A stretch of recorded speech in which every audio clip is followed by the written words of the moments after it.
Hi friend, इस tutorial में हम लोग Microsoft Excel step by step सीखेंगे। एक्सेल के इस पहले ट्यूटोरियल में हम लोग एक्सेल क्या है और उसके डिफरेंट कंपोनेंट्स क्या क्या है इसके बारे में समझते हैं। तो सबसे पहले हम लोग एक्सेल का डेफिनेशन समझते हैं। MS Excel is a spreadsheet application that allows user to store, organize and analyze information। यानी एक स्प्रेडशीट है। तो आइए स्प्रेडशीट का भी डेफिनेशन हम लोग देखते चलते हैं। A spreadsheet or worksheet is a file that contains of rows and columns which help user to calculate numerical data, arrange data easily and sort data। यानी एक्सेल जो है एक स्प्रेडशीट एप्लीकेशन है जिसमें रोज एंड कॉलम्स होता है and उस रोज and columns में हम लोग डिफरेंट काइंड्स ऑफ डेटा को कैलकुलेट करते हैं। सो सबसे पहले हम लोग जब इस एक्सेल सॉफ्टवेयर ऑन करेंगे, एक्सेल जब हम लोग ऑन करते हैं तो जो हमको दिखता है उसको हम लोग वर्कबुक बोलते हैं। यानी वर्कबुक में ये सारी चीज़ हम लोग शामिल हो जाते हैं। जैसे वर्कबुक आप एक समझ लीजिए कि एक एक्सरसाइज बुक, तो एक्सरसाइज बुक को हम पूरी वर्क्स बुक बोलेंगे। एंड आफ्टर देन जैसे ही हम खोलेंगे इसमें बहुत सारे ऑप्शंस भी दिखते हैं, इसके बारे में एक एक करके हम लोग जानेंगे। ये जो ऊपर के हिस्सा देख रहा है क्विक एक्सेस टूल बार होता है, ये मेनू बार होता है, रिबन्स होता है यहाँ पर। आइए एक एक करके हम लोग देखते हैं। फर्स्ट अब यहाँ पर देखिए कि जब हम लोग एक्सेल जब ऑन करते हैं तो जो वर्कबुक खुलता है उसमें एक एक सीट्स होता है। यानी जैसे कि एक हमने एक्सरसाइज बुक लिया, उसमें एक एक पेजेस होते हैं, तो इस तरह से एक एक पेजेस होते हैं। सीट 1, सीट 2, सीट 3, सीट 4, इस ढंग से बहुत सारे सीट हम ला सकते हैं। नेक्स्ट आता है रिबन। रिबन क्या है? हर एक टैब में सारे ऑप्शंस दिखते हैं, उसको रिबन बोलते हैं। जैसे यहाँ होम टैब दिख रहा है आपको, तो इसमें cut, copy, paste, format painter, bold, italic, underline, तो ये सब जो ऑप्शंस देख रहे हैं दैट इज कॉल्ड रिबन। यानी सारा चीज़ आपके सामने है वो माइक्रोसॉफ्ट एक्सेल के एक एक टैब की दिखेगी, दैट इज कॉल्ड रिबन। अब यहाँ पर देखिए कि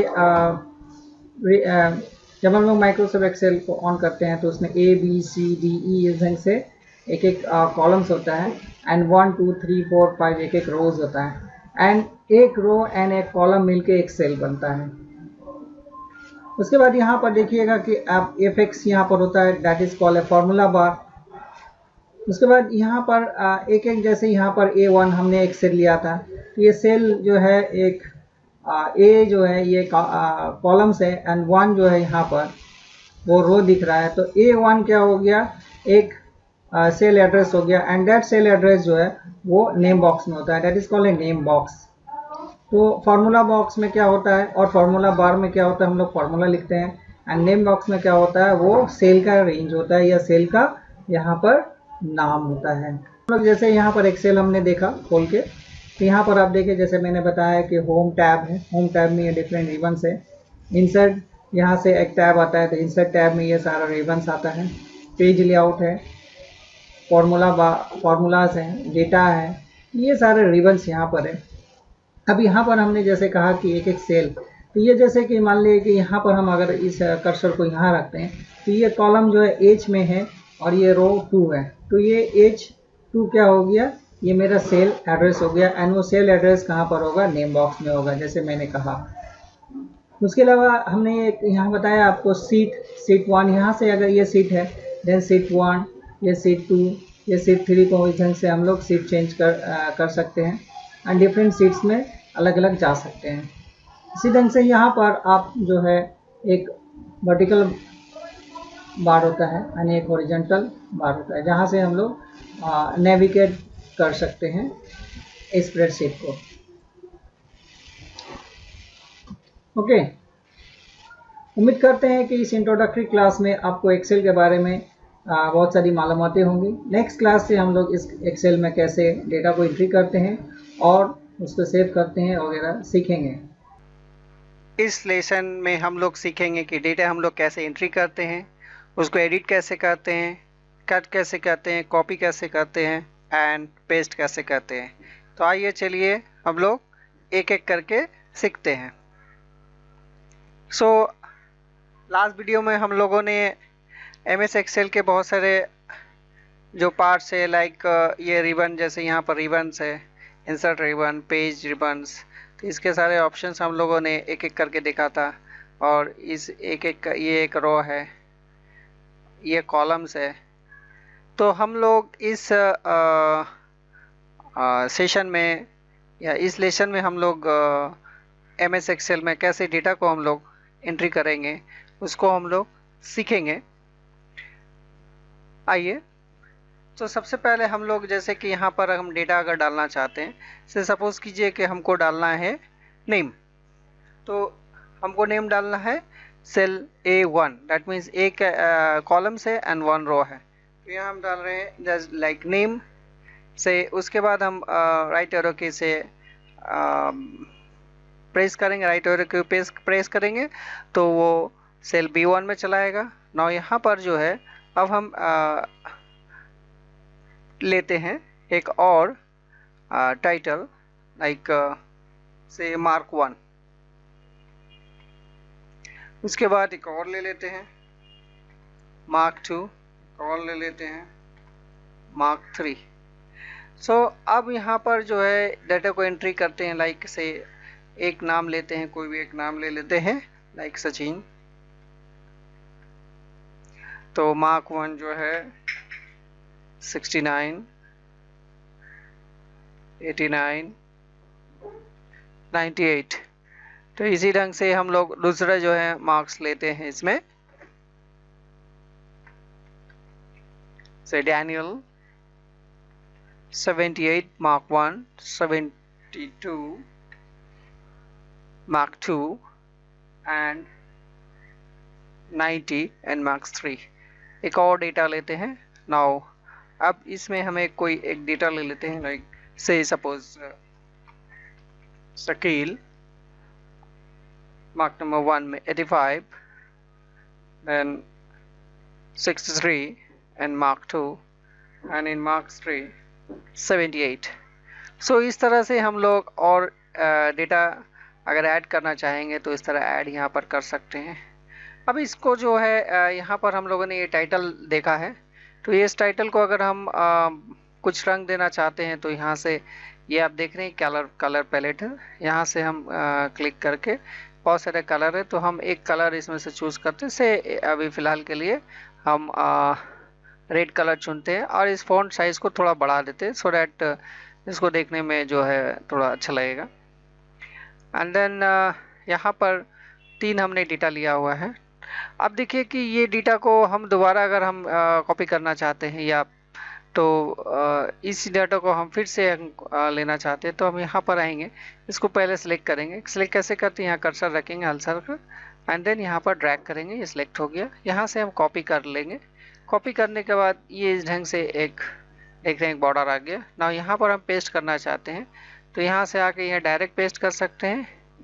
तो यहाँ में हम कंट्रोल भी यहाँ पर आप देख रहे हैं, तो कंट्रोल भी से हम प्रेस करते हैं तो यहाँ देखिए एक डुप्लीकेट डेटा जो है वो कॉपी हो गया। ओके, इसी ढंग से आप सपोज करते हैं कि तो हम लोगों ने कॉपी एंड पेस्ट देखा। अब सपोज कीजिए कि हम जो है ये डेटा को सपोज कीजिए कि यहाँ पर जो ये शकील है इसको हम कट करके ये हम दूसरी जगह ले जाना चाहते हैं। तो कट के लिए यहाँ पर देखिए ये कट का एक ऑप्शन है एंड इसका शॉर्टकट की जो वो कंट्रोल X है।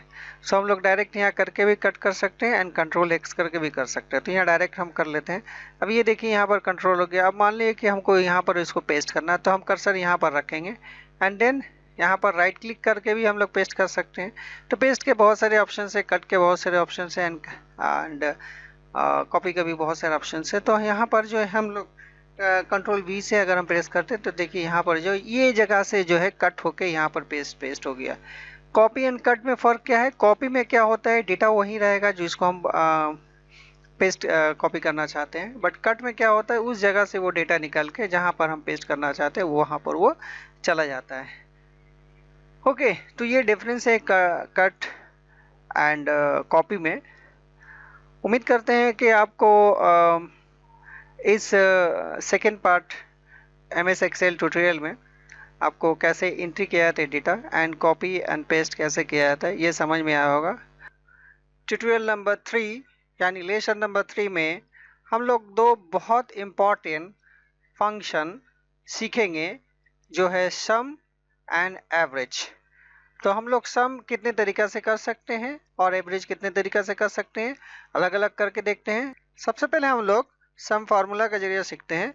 तो जब भी हम लोग कोई फार्मूला या फिर हम लोग कोई फंक्शन बनाते हैं तो यहाँ पर हम लोग इक्वल टू साइन देते हैं। तो हम लोग इस ढंग से फार्मूला यहाँ पर बना सकते हैं।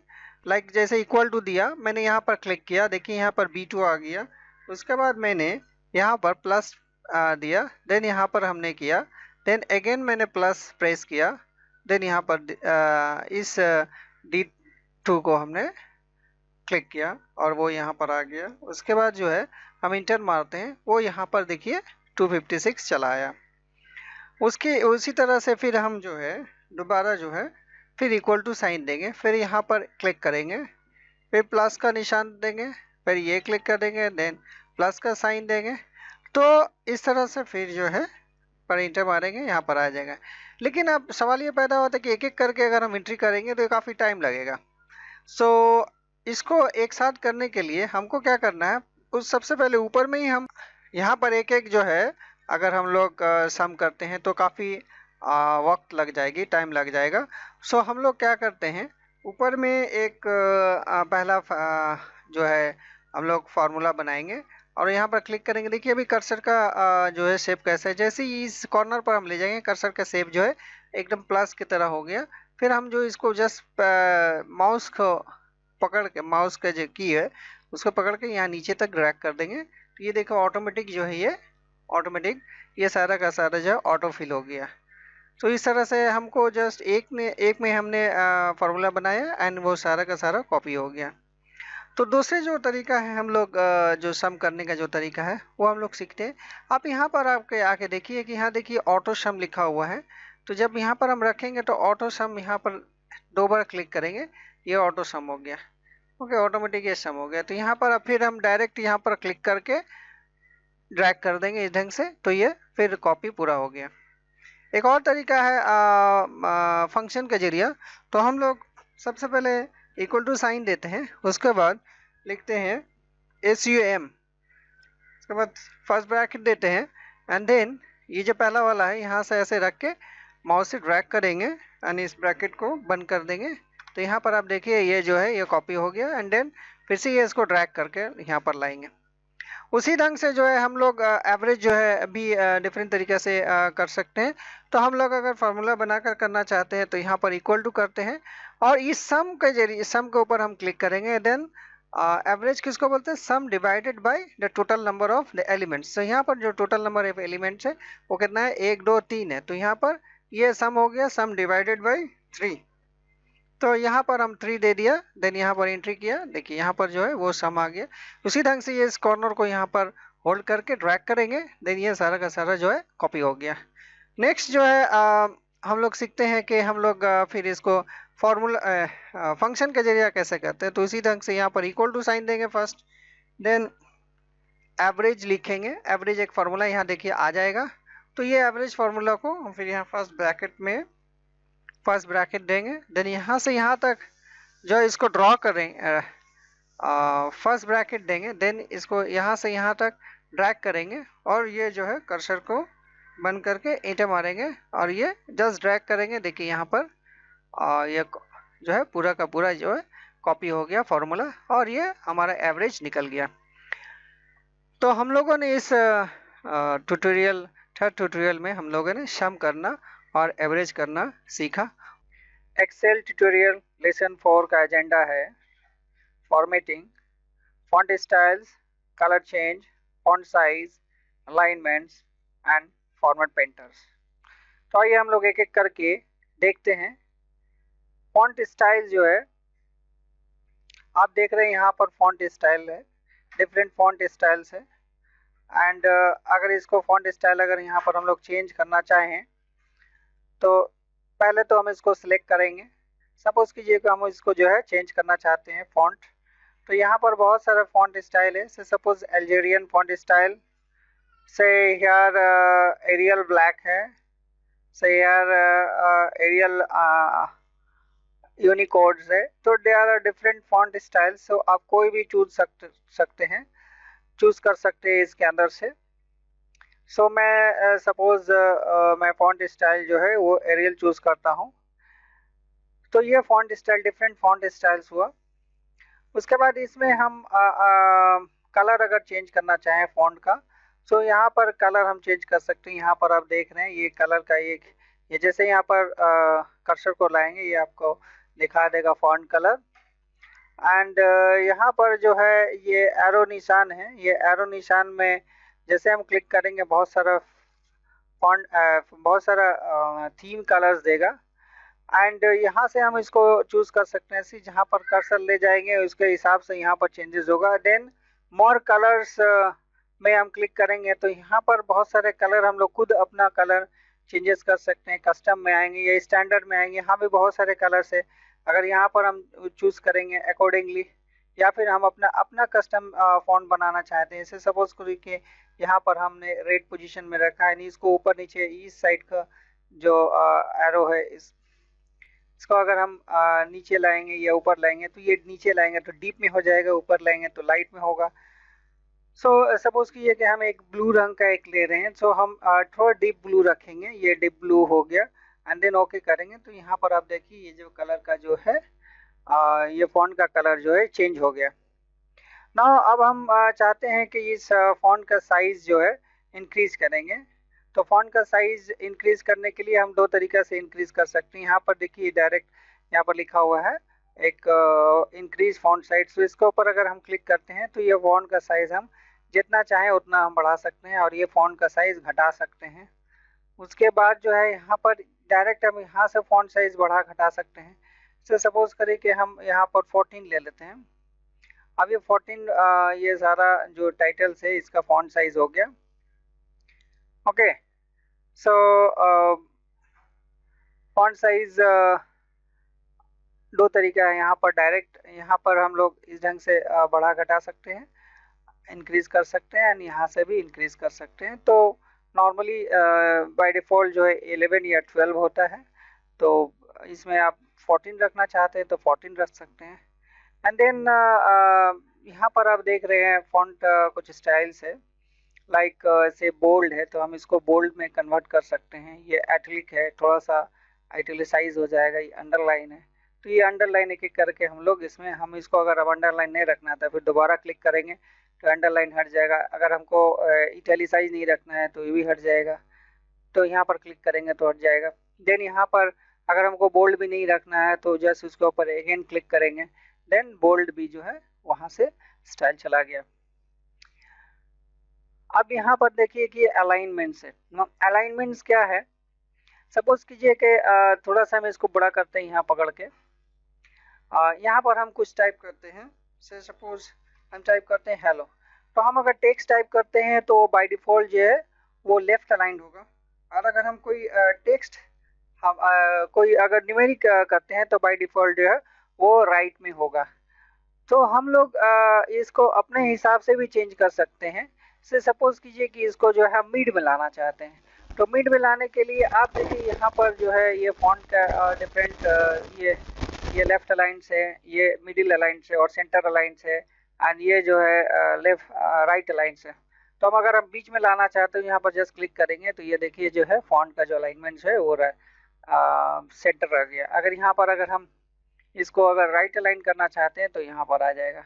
तो नॉर्मली हम मान लीजिए कि यहाँ पर हम रखते हैं, एंड यहाँ पर ये वाला जो न्यूमेरिक है बाय डिफ़ॉल्ट जो राइट अलाइंस होता है। तो आप इसको जैसा चाहे आप इधर भी रख सकते हैं, आप सेंटर में भी रख सकते हैं, लेकिन बाय डिफ़ॉल्ट नॉर्मली वो अलाइन जो होता है वो राइट होता है।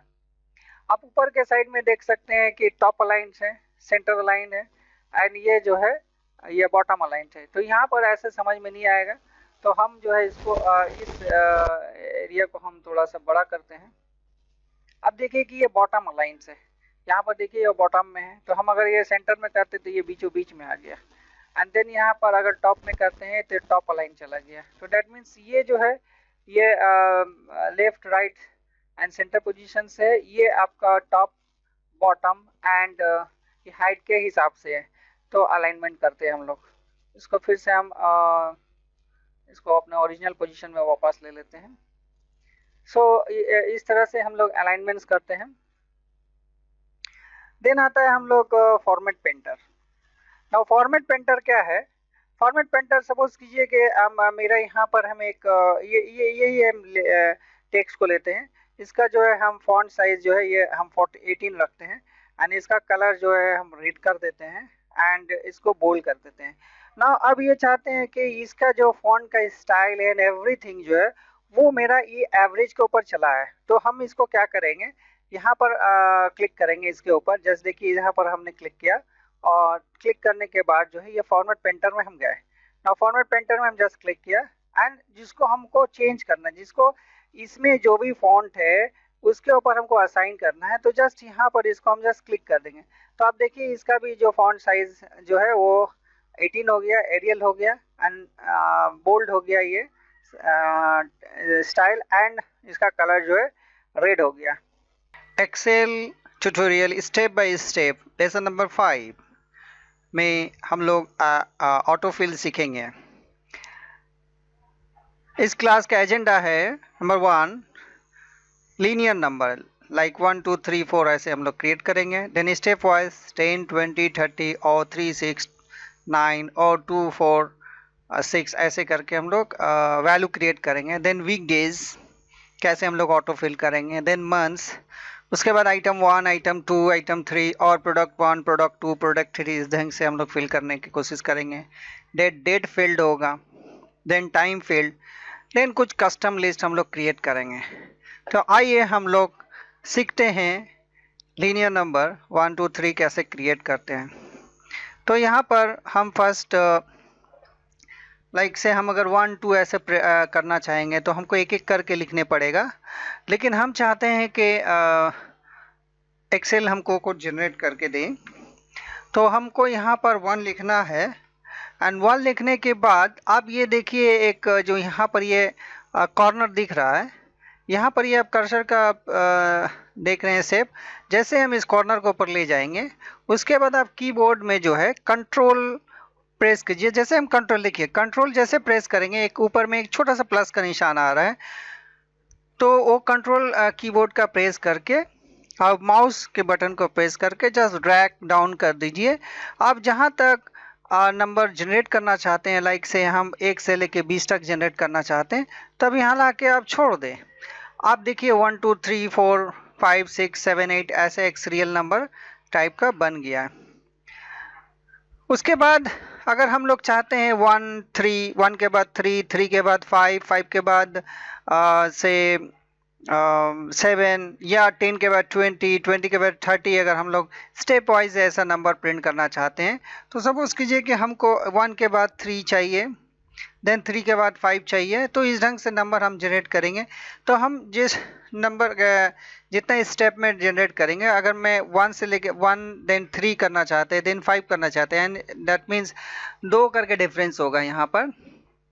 तो हम पहले 1 और 3 को लेंगे, उसके बाद इन दोनों को सिलेक्ट करेंगे, उसके बाद यहाँ पर जस्ट कर्सर को ले जाएंगे और यहाँ पर आप कंट्रोल की प्रेस नहीं करेंगे कीबोर्ड का। ओके, कंट्रोल की प्रेस नहीं करेंगे, जस्ट डायरेक्ट हम ऐसे ड्रैग करके नीचे अगर हम ला देते हैं तो आप देखिए ये 1 के बाद 3 3 के बाद 5 5 के बाद 7 7 के बाद 9 9 के बाद 11 एंड ये दो करके एक चेंज हो जा रहा है।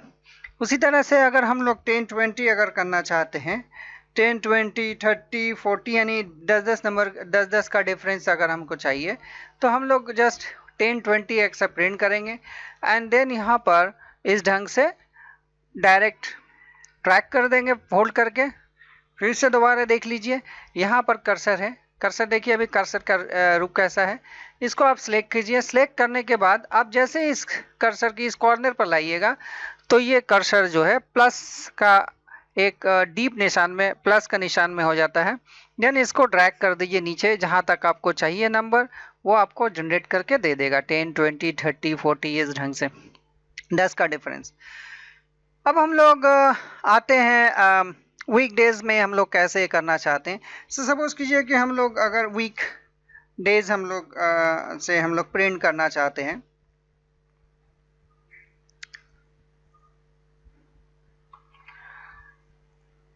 सो यहाँ पर वीकडेज अगर हम लोग प्रिंट करना चाहते हैं, से संडे, उसके बाद हमसे मंडे हम करना चाहते हैं, ओके, तो हम इस ढंग से हम टाइप ना करके हम सिर्फ ऊपर में संडे लिखेंगे, सन लिखेंगे, एंड देन जस्ट इस कर्सर को होल्ड करके नीचे तक लाएंगे। देखिए यहाँ से संडे, मंडे, सैटरडे हो गया। तो ये आप संडे पूरा आप लिख सकते हैं, संडे। आप अगर पूरा लिखना चाहते हैं तो पूरा लिख के इसको ट्रैक कीजिए तो वो पूरा संडे मंडे दे देगा।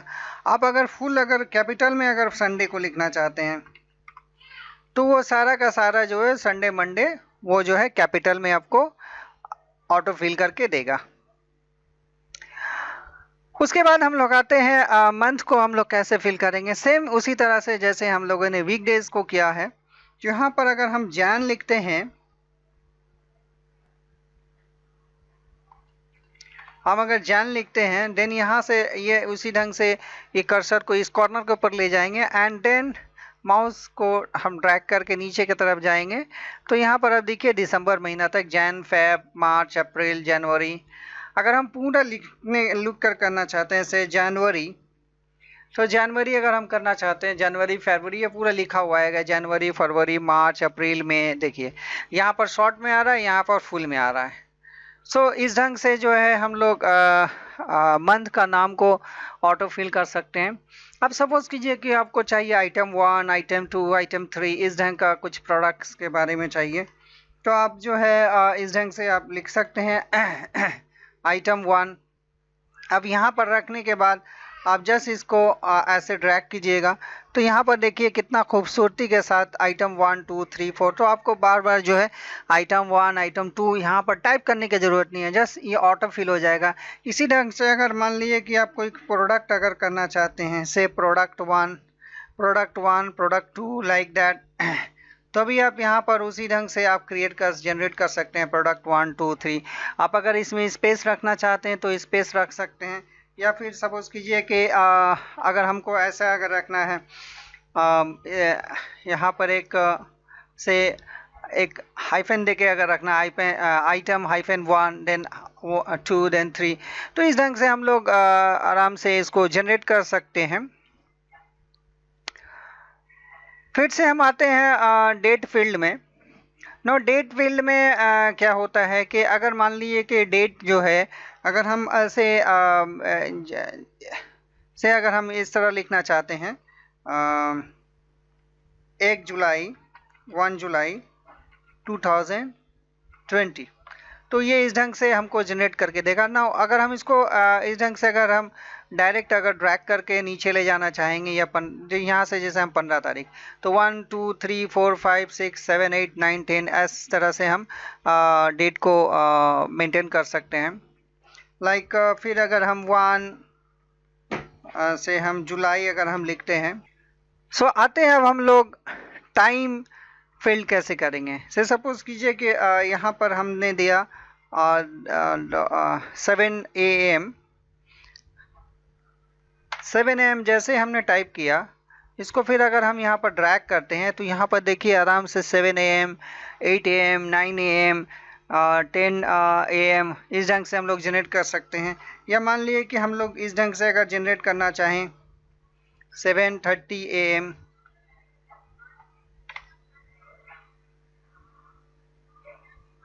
तो ये 7:30, 8:30 मतलब कि जैसा हम लोग यहाँ पर लेंगे उसी के हिसाब से ये जनरेट करके हमको दे देगा। जस्ट ड्रैग करने की ज़रूरत है। तो हमको ये ऑटो फिल एक्सेल का एक बहुत ही बेहतरीन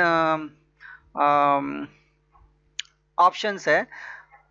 अब देखिए कि कस्टम फील्ड ना, अब हम अगर चाहते हैं से मेरा कोई अगर से 10 नाम हमको डेली टाइप करना है, ओके, लाइक से सपोज कीजिए कि आमिर, शकील, कलीम, सचिन, तो इस ढंग से हम 10 नाम या 20 नाम हम हमेशा हर सीट में हमको रखना है। सो बार बार तो हम लिखेंगे नहीं, तो इस तरह की लिस्ट जो है इसमें तो ये इस तरह का लिस्ट हमको बनाने पड़ेगा। तो इसको बोलते हैं कस्टम लिस्ट। ना कस्टम लिस्ट बनते कैसे हैं आप ध्यान से देखिएगा। हम लोग सबसे पहले आते हैं फाइल में। फाइल टैब में आने के बाद ये ऑप्शन देख रहे हैं, यहाँ पर ऑप्शन में हम क्लिक करेंगे। ऑप्शन में क्लिक करने के बाद यहाँ पर आप देखिए, यहाँ पर ये general, formula, proofing, save, language, advance में हमने क्लिक किया। एडवांस में जैसे हमने क्लिक किया, आप एकदम नीचे चले जाइए ऐसे ड्रैग करके। जैसे हम लोग नीचे आएंगे, यहाँ पर अब देखिए एडिट कस्टम लिस्ट आ रहा है। आप देख रहे हैं, ये इसको बोलते हैं एडिट कस्टम लिस्ट। आप यहाँ पर जस्ट क्लिक कीजिए। नाउ आप चाहते हैं कि इसके अंदर आपके हिसाब से जो है एंट्री हो, तो आप क्या कीजिएगा, यहाँ पर जो है, यहाँ पर आप एंट्री डाल दीजिए। लाइक से हमने डाल दिया आमिर, से हमने डाल दिया से सचिन, से हमने डाल दिया से उमेश। हम यहाँ पर 10 नाम डाल देते हैं फटाफट।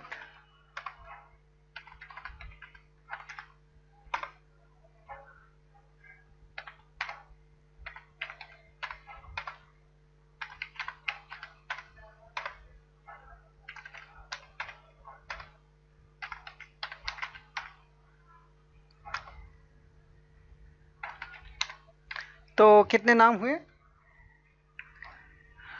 1 2 3 4 5 6 7 8 9। Okay, very good.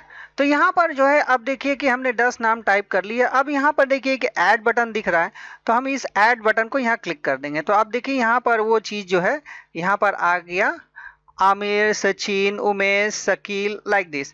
उसके बाद हम ओके कर देते हैं। देन यहाँ पर आप फिर से हम ओके कर दिया।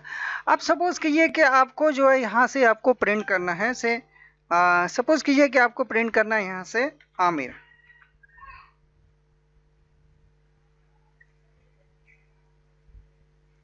सो आपको यहाँ से आमिर के बाद जो लिस्ट था, आपको वहाँ से जस्ट यहाँ पर ये जस्ट रख के हम इसको ड्रैग कर देंगे।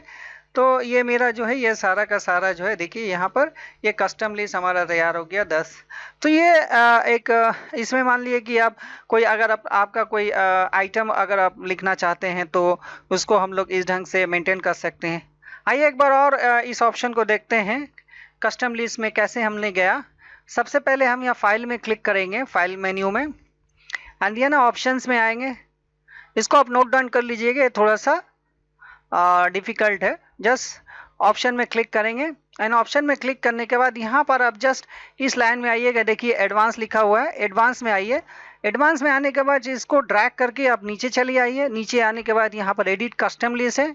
कस्टम लिस्ट में आप अपना यहाँ पर लिस्ट टाइप कीजिए। लिस्ट टाइप करने के बाद ऐड दीजिए, देन ओके दीजिए। उसके बाद ये लिस्ट यहाँ पर आ जाएगा। जैसे यहाँ पर देखिए खुर्शीद, शकील है, नाहिद है। तो अगर जैसे मान लिए कि हम यहाँ पर अगर हम यहाँ पर लिखना चाहते हैं जैसे खुर्शीद, तो अगर हम यहाँ पर ड्रैग करते हैं तो वहाँ पर जो हिसाब से नाम ये है, ये वाला ले लिया, ये खुर्शीद महस यहाँ से ले लिया है। तो यहाँ पर जहाँ से अगर मान लीजिए कि अब यहाँ से अगर से वसीम से अगर लेना चाहते हैं तो वसीम का हिस्सा, वसीम के बाद जो है डैनियल, ललित, देन आमिर उसके बाद आएगा। तो इस ढंग से ये चलता रहता है। तो उम्मीद करते हैं कि ये ऑटोफिल आपको समझ में आया होगा। अगर कोई डाउट है, कोई क्लैरिफिकेशन चाहिए तो आप प्लीज़ कमेंट बॉक्स में हमें बताएं। मैं कोशिश करूंगा उसको सॉल्व करने के लिए।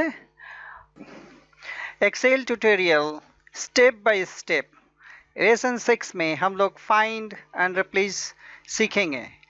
एक्सेल 5 लेसन 5 में हम लोगों ने ऑटोफिल सीखा था। उम्मीद है कि आपको वो लेसन पसंद आया होगा ना। आइए तो इस लेसन का जो एजेंडा है, हम लोग सीखेंगे find, then find next, then replace and then replace all. तो चलिए हम लोग सीखते हैं कि ये सारा चीज़ क्या है। सपोज़ कीजिए कि ये बहुत बड़ा एक सीट है एंड बहुत बड़ा डेटा है। तो इसमें से कोई एक चीज़ को फाइंड आउट करना जो है बहुत ही डिफ़िकल्ट होगा। नाउ हम लोग जो है इसको कैसे फाइंड आउट करते हैं। सपोज़ कीजिए कि हमको फाइंड आउट करना है से ललित कहाँ पर है इस डेटा के अंदर में। इस ललित देखिए यहाँ पर भी है, ललित यहाँ पर भी है, ललित यहाँ पर भी है। तो हमको कैसे देखना है कि ललित कहाँ पर है। ये अगर मान लिए कि ये हज़ार डेटा होता है इसमें, तो उसमें से ललित ढूंढना जो है बहुत ही मुश्किल होता है। लेकिन एक्सेल चूँकि बहुत ही ईजी डूइंग थिंग्स है। सो यहाँ पर सारी चीज़ें का ऑप्शंस दिया हुआ है। तो आइए हम लोग सीखते हैं कि फाइंड कैसे करेंगे। तो यहाँ पर आप देखिए ये जो होम टैब है, होम टैब में ये जो रिबन है यहाँ पर एक फाइंड जो दिया हुआ है, यहाँ पर फाइंड एंड सेलेक्ट दिया हुआ है। तो यहाँ पर हमको फाइंड एंड सेलेक्ट में हम जाना है। ऐसे सपोज कीजिए कि हमको यहाँ इसमें से हमको फाइंड आउट करना है। तो इसमें से फाइंड आउट जैसे हमने सेलेक्ट कर लिया, हमको ये पूरे को यहाँ से मैंने पूरा एक सेलेक्ट कर लिया। सेलेक्ट करने के बाद हम इसमें से हम फाइंड करना चाहते हैं। तो यहाँ पर अब देखिए फाइंड लिखा हुआ है। तो यहाँ पर हम फाइंड में जाएंगे एंड क्या फाइंड करना चाहते हैं उसको हम टाइप करेंगे। तो यहाँ पर हम फाइंड करना चाहते हैं ललित ना। अब देखिए कि फाइंड हमने कर लिया। उसके बाद जो है अब फाइंड करने के बाद हमने जैसे हम इंटर मारेंगे तो यहाँ पर ये आप देखिए ये ललित में आगे देखिए वाइट सिलेक्शन है। देन आप फाइंड नेक्स्ट में जाइए। यहाँ पर फाइंड नेक्स्ट में अब ललित नेक्स्ट कहाँ पर है वो दिखा रहा है। उसके बाद जो है फाइंड नेक्स्ट दिखा रहा है। उसके बाद अगर हम करते हैं तो फिर वहीं पर आएगा। That is a cyclic order में रहता है। अब फाइंड ऑल अगर हम करते हैं तो मेरा जहाँ जहाँ पर ललित है वो उस पोजीशन को यहाँ पर दिखा दे रहा है। ओके, ये 3 जगह ललित है तो ये 3 जगह जो है वो वैल्यू को दिखा दिया, यानी 3 सेल्स फाइंड। सो अब जो है हम आते हैं रिप्लेस में। तो अगर हम वैल्यू को रिप्लेस करना चाहते हैं, से सपोज कीजिए कि हम देखते हैं कि मेरा 88 किस जगह पर है। तो 88 बहुत जगह आया हुआ है। से हम जहाँ जहाँ 88 है, जहाँ जहाँ 88 है उस डेटा को जो है हमको चेंज करना है। देखिए यहाँ पर 88 है तो ये 1 2 3 जगह 88 है ना। जहाँ जहाँ 88 है हमको उसको जो है 90 करना है। तो हमने उसको 90 करना है। तो यहाँ पर जो है ये रिप्लेस में आएगा। सॉरी, यहाँ पर 88 एंड देन यहाँ पर हमको किससे रिप्लेस करना है। तो यहाँ पर रिप्लेस में क्लिक करेंगे तो 2 ऑप्शंस आएगा, एक फाइंड का ऑप्शन आएगा, एक रिप्लेस का। तो हमको 88 को फाइंड करके 90 से रिप्लेस करना है। तो यहाँ पर हम फाइंड करेंगे नेक्स्ट। अब ये देखिए यहाँ पर फाइंड आ गया, यहाँ पर हम रिप्लेस कर देंगे। तो यहाँ पर भी रिप्लेस कर देंगे, यहाँ पर भी रिप्लेस कर देंगे। देखो तो जो 3 जगह हम लोगों को मिला था वो सब जगह जो है रिप्लेस, ये 90 हो गया, यहाँ पर एक 90, यहाँ पर एक 90 है, यहाँ पर एक 90 है। तो हम लोग 3 जगह 3 बार जो है वो रिप्लेस कर दिया ना। हम चाहते हैं कि एक साथ ही ये रिप्लेस हो जाए ना। अब उसी को हम वैल्यू जो है जहाँ पर 90 वैल्यू है, जहाँ पर 90 वैल्यू है हमको वहाँ पर 80 करना है। तो वहाँ पर हमको 80 करना है और रिप्लेस ऑल जैसे ही हम देंगे वो सारा का सारा एक साथ हो गया। देखिए यहाँ पर ये 80 आ गया, यहाँ पर 80 आ गया और कहाँ पर, यहाँ पर 80 आ गया। तो तीनों जगह जो रिप्लेस ऑल का मतलब है कि एक साथ सारा हो जाता है। फाइंड ऑल का मतलब है कि एक साथ सारा हमको मिल जाता है। सो फाइंड एंड रिप्लेस बहुत ही इम्पॉर्टेंट ऑप्शंस है एक्सेल के अंदर में, क्योंकि बहुत सारे जो सीट्स होते हैं, बहुत बड़े बड़े कंपनियां में काफ़ी बड़े बड़े सीट्स होती हैं, तो वहाँ से फाइंड आउट करना जो है बहुत ही मुश्किल काम होता है। तो find and replace and find next के जरिए हम लोग फाइंड भी कर सकते हैं, रिप्लेस भी करते हैं बहुत ईजिली। एक्सेल में फार्मूला क्या है, आइए हम लोग पहले एक्सेल के फार्मूला जानते हैं कि क्या बोलते हैं। एक्सेल का फार्मूला किसको बोलते हैं? In MS Excel, we can define formula as an expression that operates on values in a range of cell or cell. For example, B1 plus B2 plus B3 plus B4, which find the sum of the range of the values from cell 1 to cell 4. तो हम लोग इसमें सीखेंगे कैसे formula तैयार करते हैं। इसमें 3 फार्मूला सीखेंगे। तो 3 फार्मूला सीखने के बाद आप कोई भी फार्मूला जो है आराम से क्रिएट कर सकते हैं। तो आइए हम लोग सबसे पहले एक फार्मूला सीखते हैं, वो सिंपल इंटरेस्ट का। तो सिंपल इंटरेस्ट में हम लोग जानते हैं कि उसमें जो होता है प्रिंसिपल होता है, प्रिंसिपल, देन आता है हमारा टाइम एंड देन रेट आता है। देन यहाँ पर हम पहले से हम लिख देने से क्या होगा, ये आपको समझ में आएगा कौन चीज़ क्या है।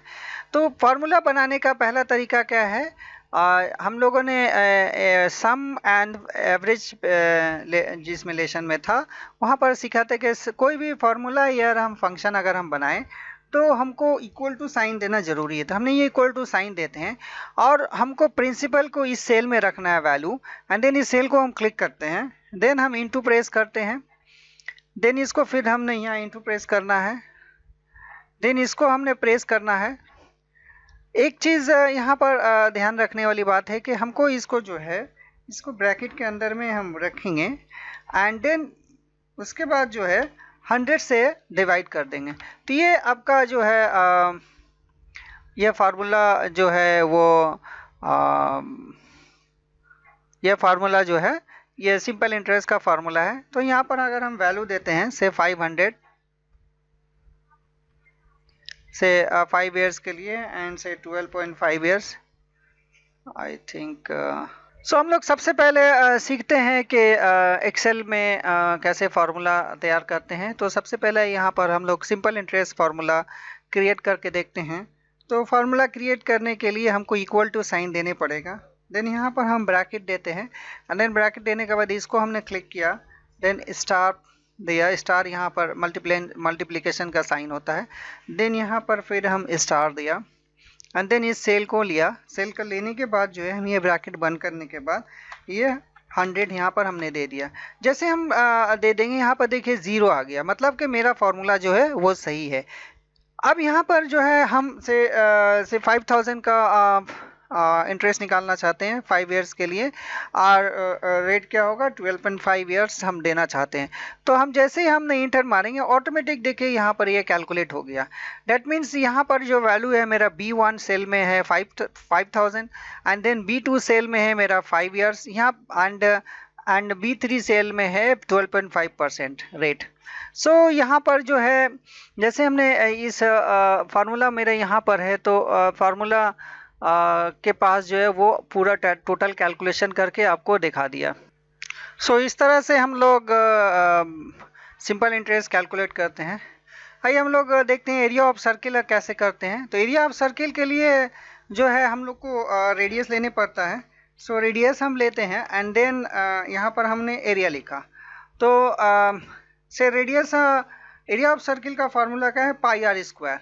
तो पाई आर स्क्वायर के लिए हम क्या करेंगे 22/7 कर देंगे एंड देन इनटू। अब यहाँ पर ये वाला 2 बार हम क्योंकि ये आर स्क्वायर होता है तो यहाँ पर रेडियस जो है हम इस सेल को ले मान रहे हैं तो आर इंटू आर हम कर देंगे 2 बार ये कर देंगे। देन यहाँ करने के बाद जो ऐसे अगर हम यहाँ पर से 5 करते हैं तो ये देखिए यहाँ पर रेडियस इतना 78.57143 दिया। देन अगर से सपोज कीजिए कि यहाँ पर हम से 7.5 अगर करते हैं तो इसके हिसाब से 176.7857 ये वैल्यू हमको दिया। तो इस तरह से हम लोग जो है एरिया क्रिएट करते हैं। तो यहाँ पर देखिए हमने दिया है 22/7 देन इंटू जी इंटू 1 G1 इंटू G1। सो ये G1 क्या है यहाँ पर एज ए रेडियस है तो इस सेल को हम एज ए रेडियस मान रहे हैं। तो यहाँ पर जो है ये फार्मूला आपका आ जाता है ना। यहाँ पर फार्मूला जो है सो इस तरह से हम लोग फार्मूला यहाँ पर क्रिएट कर सकते हैं। नेक्स्ट फार्मूला हम लोग हमने बताया था कि हम लोग कैसे करेंगे, that is area of rectangle. Area of rectangle का क्या होता है लेंथ इंटू ब्रेथ होता है। तो हम लोग लेंथ ले लेते हैं, लेंथ यहाँ पर टाइप कर लेते हैं length and then breadth and then यहाँ पर हम एरिया लिख देते हैं तो हमको समझ में आएगा कौन चीज़ क्या है।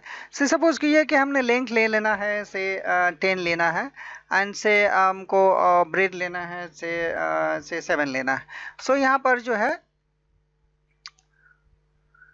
इसको हम कैसे क्रिएट करेंगे, यहाँ पर ऐसे भी क्रिएट कर सकते हैं पहले वैल्यू देके। तो यहाँ पर हमने पहले वैल्यू दे दिया, देन हमको इसको इससे मल्टीप्लाई करना है, that is length into breadth. तो यहाँ पर इंटू का साइन देंगे, देन इसको साइन देंगे, देन यहाँ पर देखिए ये हो गया 70। अब मज़े की बात यह है कि एक्सेल में जब आप फार्मूला एक बार क्रिएट कर लेते हैं तो अगर आप कोई भी वैल्यू देते हैं तो ऑटोमेटिक जो है रिजल्टेंट वैल्यू चेंज हो जाता है। माने जो मेरा जो रिजल्टेंट वैल्यू है वो चेंज होता है। सपोज कीजिए कि यहाँ मेरा 6000 है और यहाँ पर अगर हमसे 6500 हमने कर दिया तो ऑटोमेटिक जो है यहाँ पर देखिए 4062.5 आ गया। तो इस ढंग से जब हम लोग फार्मूला बना लेते हैं तो ये वैल्यू कोई भी वैल्यू अगर हम देंगे तो मेरा रिजल्टेंट वैल्यू जो ऑटोमेटिक चेंज हो जाएगा। तो आपको ध्यान में रखना है जब भी हम कोई फार्मूला बनाएं, सपोज कीजिए कि दो नंबर हम माइनस करना है तो एक नंबर को इससे माइनस मान लिया कि यहाँ पर हमने 10 दिया है और यहाँ पर हम 8 दिए हैं।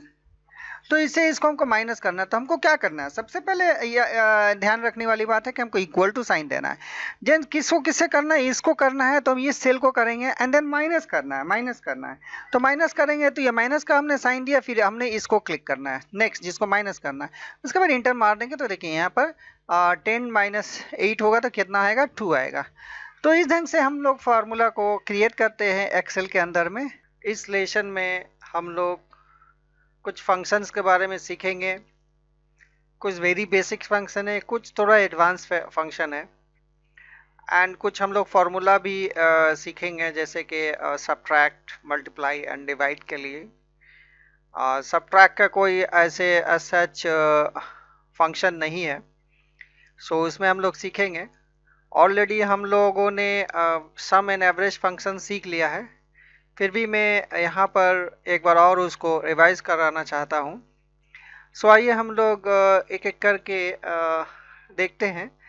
यहाँ पर जो आज का एजेंडा है हम लोग का कि वो सम है, एवरेज है, subtract, multiply, divide, maximum, minimum, count, upper, lower, square root and power. तो ये सारे चीज़ें इस क्लास में हम लोग परफॉर्म करेंगे और सीखेंगे। तो आइए देखते हैं कि ये कैसे होता है। सबसे पहले हम लोग सम फंक्शन करते हैं। जैसे कि मैंने पहले बताया था कि सम कोई भी फंक्शन या फॉर्मूला हम लोग करने से पहले हमको एक इक्वल टू का साइन देने पड़ता है, एंड देन हमने यहाँ पर सम लिखा। सम लिखने के बाद फर्स्ट ब्रैकेट देंगे, एंड यहाँ पर जो है देखिए यहाँ से यहाँ तक का एक रेंज बोला जाता है।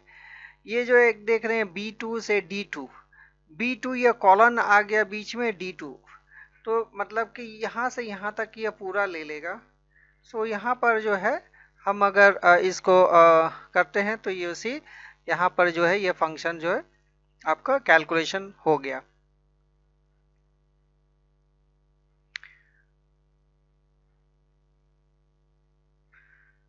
सो हमने नेक्स्ट जो है मैंने कहा था कि इसको यहाँ पर हम लाएंगे। जस्ट ये कर्सर अभी जो है माउस कर्सर है प्लस में दिख रहा है, एक हॉलो साइन, हॉलो प्लस की तरह। जैसे यहाँ पर लाएंगे एक नॉर्मल एक प्लस की तरह दिखेगा। जस्ट माउस को हम होल्ड करके, माउस के की को होल्ड करके हम उसको ड्रैग कर देंगे नीचे तक, तो ये पूरा का पूरा जो है इसमें अप्लाइड हो गया। ओके, ये रेफरेंस के जरिए, ये सेल रेफरेंस के जरिए ये सारे के सारे ले लिया। सब में जो है वो सम फंक्शन अप्लाइड हो गया एंड सब कैलकुलेशन हो गया ऑटोमेटिकली। देन इसी तरह से हम लोग एवरेज कैलकुलेशन करते हैं।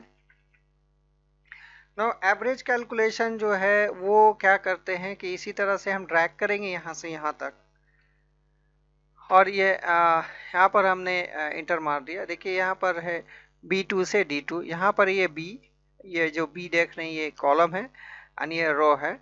सो B2 then C2 then D2। तो यहाँ पर C2 नहीं दिख रहा है, लेकिन इसके बीच में मैंने इस तरह करा है, तो बीच में ये सारा जो है कॉलन देने से ये सारा उसमें ले लेता है, पूरे इसको रेंज बोलते हैं। तो B2 से D2 यहाँ पर आ गया। अब सारे जो मेरे यहाँ पर रोज एंड सेल्स है सब में हम इसको ड्रैग कर देंगे तो ये अप्लाइड हो गया। ये तो एक तरीका हुआ फंक्शन के जरिए जो है कैलकुलेशन करने का। अब सपोज कीजिए कि हम एवरेज करना चाहते हैं, इन सारे को ऐड करने के बाद 3 से डिवाइड करेंगे, तो उसको हम लोग कैसे करेंगे। देखिए यहाँ पर जो है हमने इक्वल टू साइन दिया, हम एक ब्रैकेट ले लेंगे यहाँ पर, फर्स्ट ब्रैकेट, इसको यहाँ पर क्लिक किया, देन प्लस साइन देंगे, फिर यहाँ क्लिक किया, फिर यहाँ प्लस साइन देंगे। उसके बाद इसको बंद करने के बाद जो है वो हमने यहाँ 3 से डिवाइड कर देना है। तो यहाँ देखिए कि सेम वैल्यू आया। सेम उसी तरह से अगर हम इसको ऐसे कर दें तो ये ले लेगा। एक और तरीका है एवरेज करने का, जो मेरा सम है, ये देखिए यहाँ पर सम है, तो सम जिस सेल में है यहाँ पर हम क्लिक करेंगे। क्लिक करने यहाँ पर E2 में है, तो क्लिक करने के बाद हम अगर 3 से इसको डिवाइड करते हैं तो ये जो है डिवाइड हो गया। तो ये जो एवरेज कैलकुलेशन हो गया। तो सब में देखिए सेम वैल्यू आ रहा है। तो हम यहाँ पर एक फंक्शन के जरिए किया, यहाँ मैंने हमने फार्मूला क्रिएट किया, यहाँ पर भी हमने एक फार्मूला क्रिएट किया। ओके, नाउ अब हम लोग सम एंड एवरेज देख लिया। सपोज कीजिए कि मेरा कुछ वैल्यूज़ है यहाँ पर से हम एक नया सीट लेते हैं। एक नया सीट में जो है यहाँ पर से हमने एक वैल्यू रखा से 50, 66, 67, 44, 33,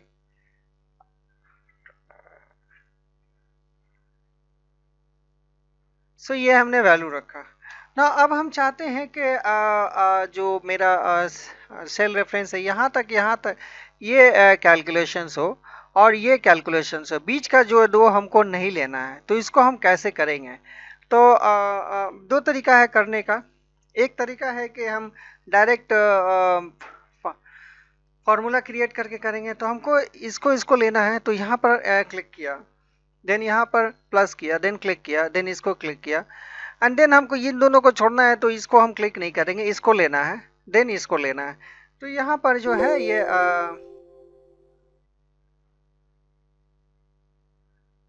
ये कैलकुलेशन हो गया, ठीक है।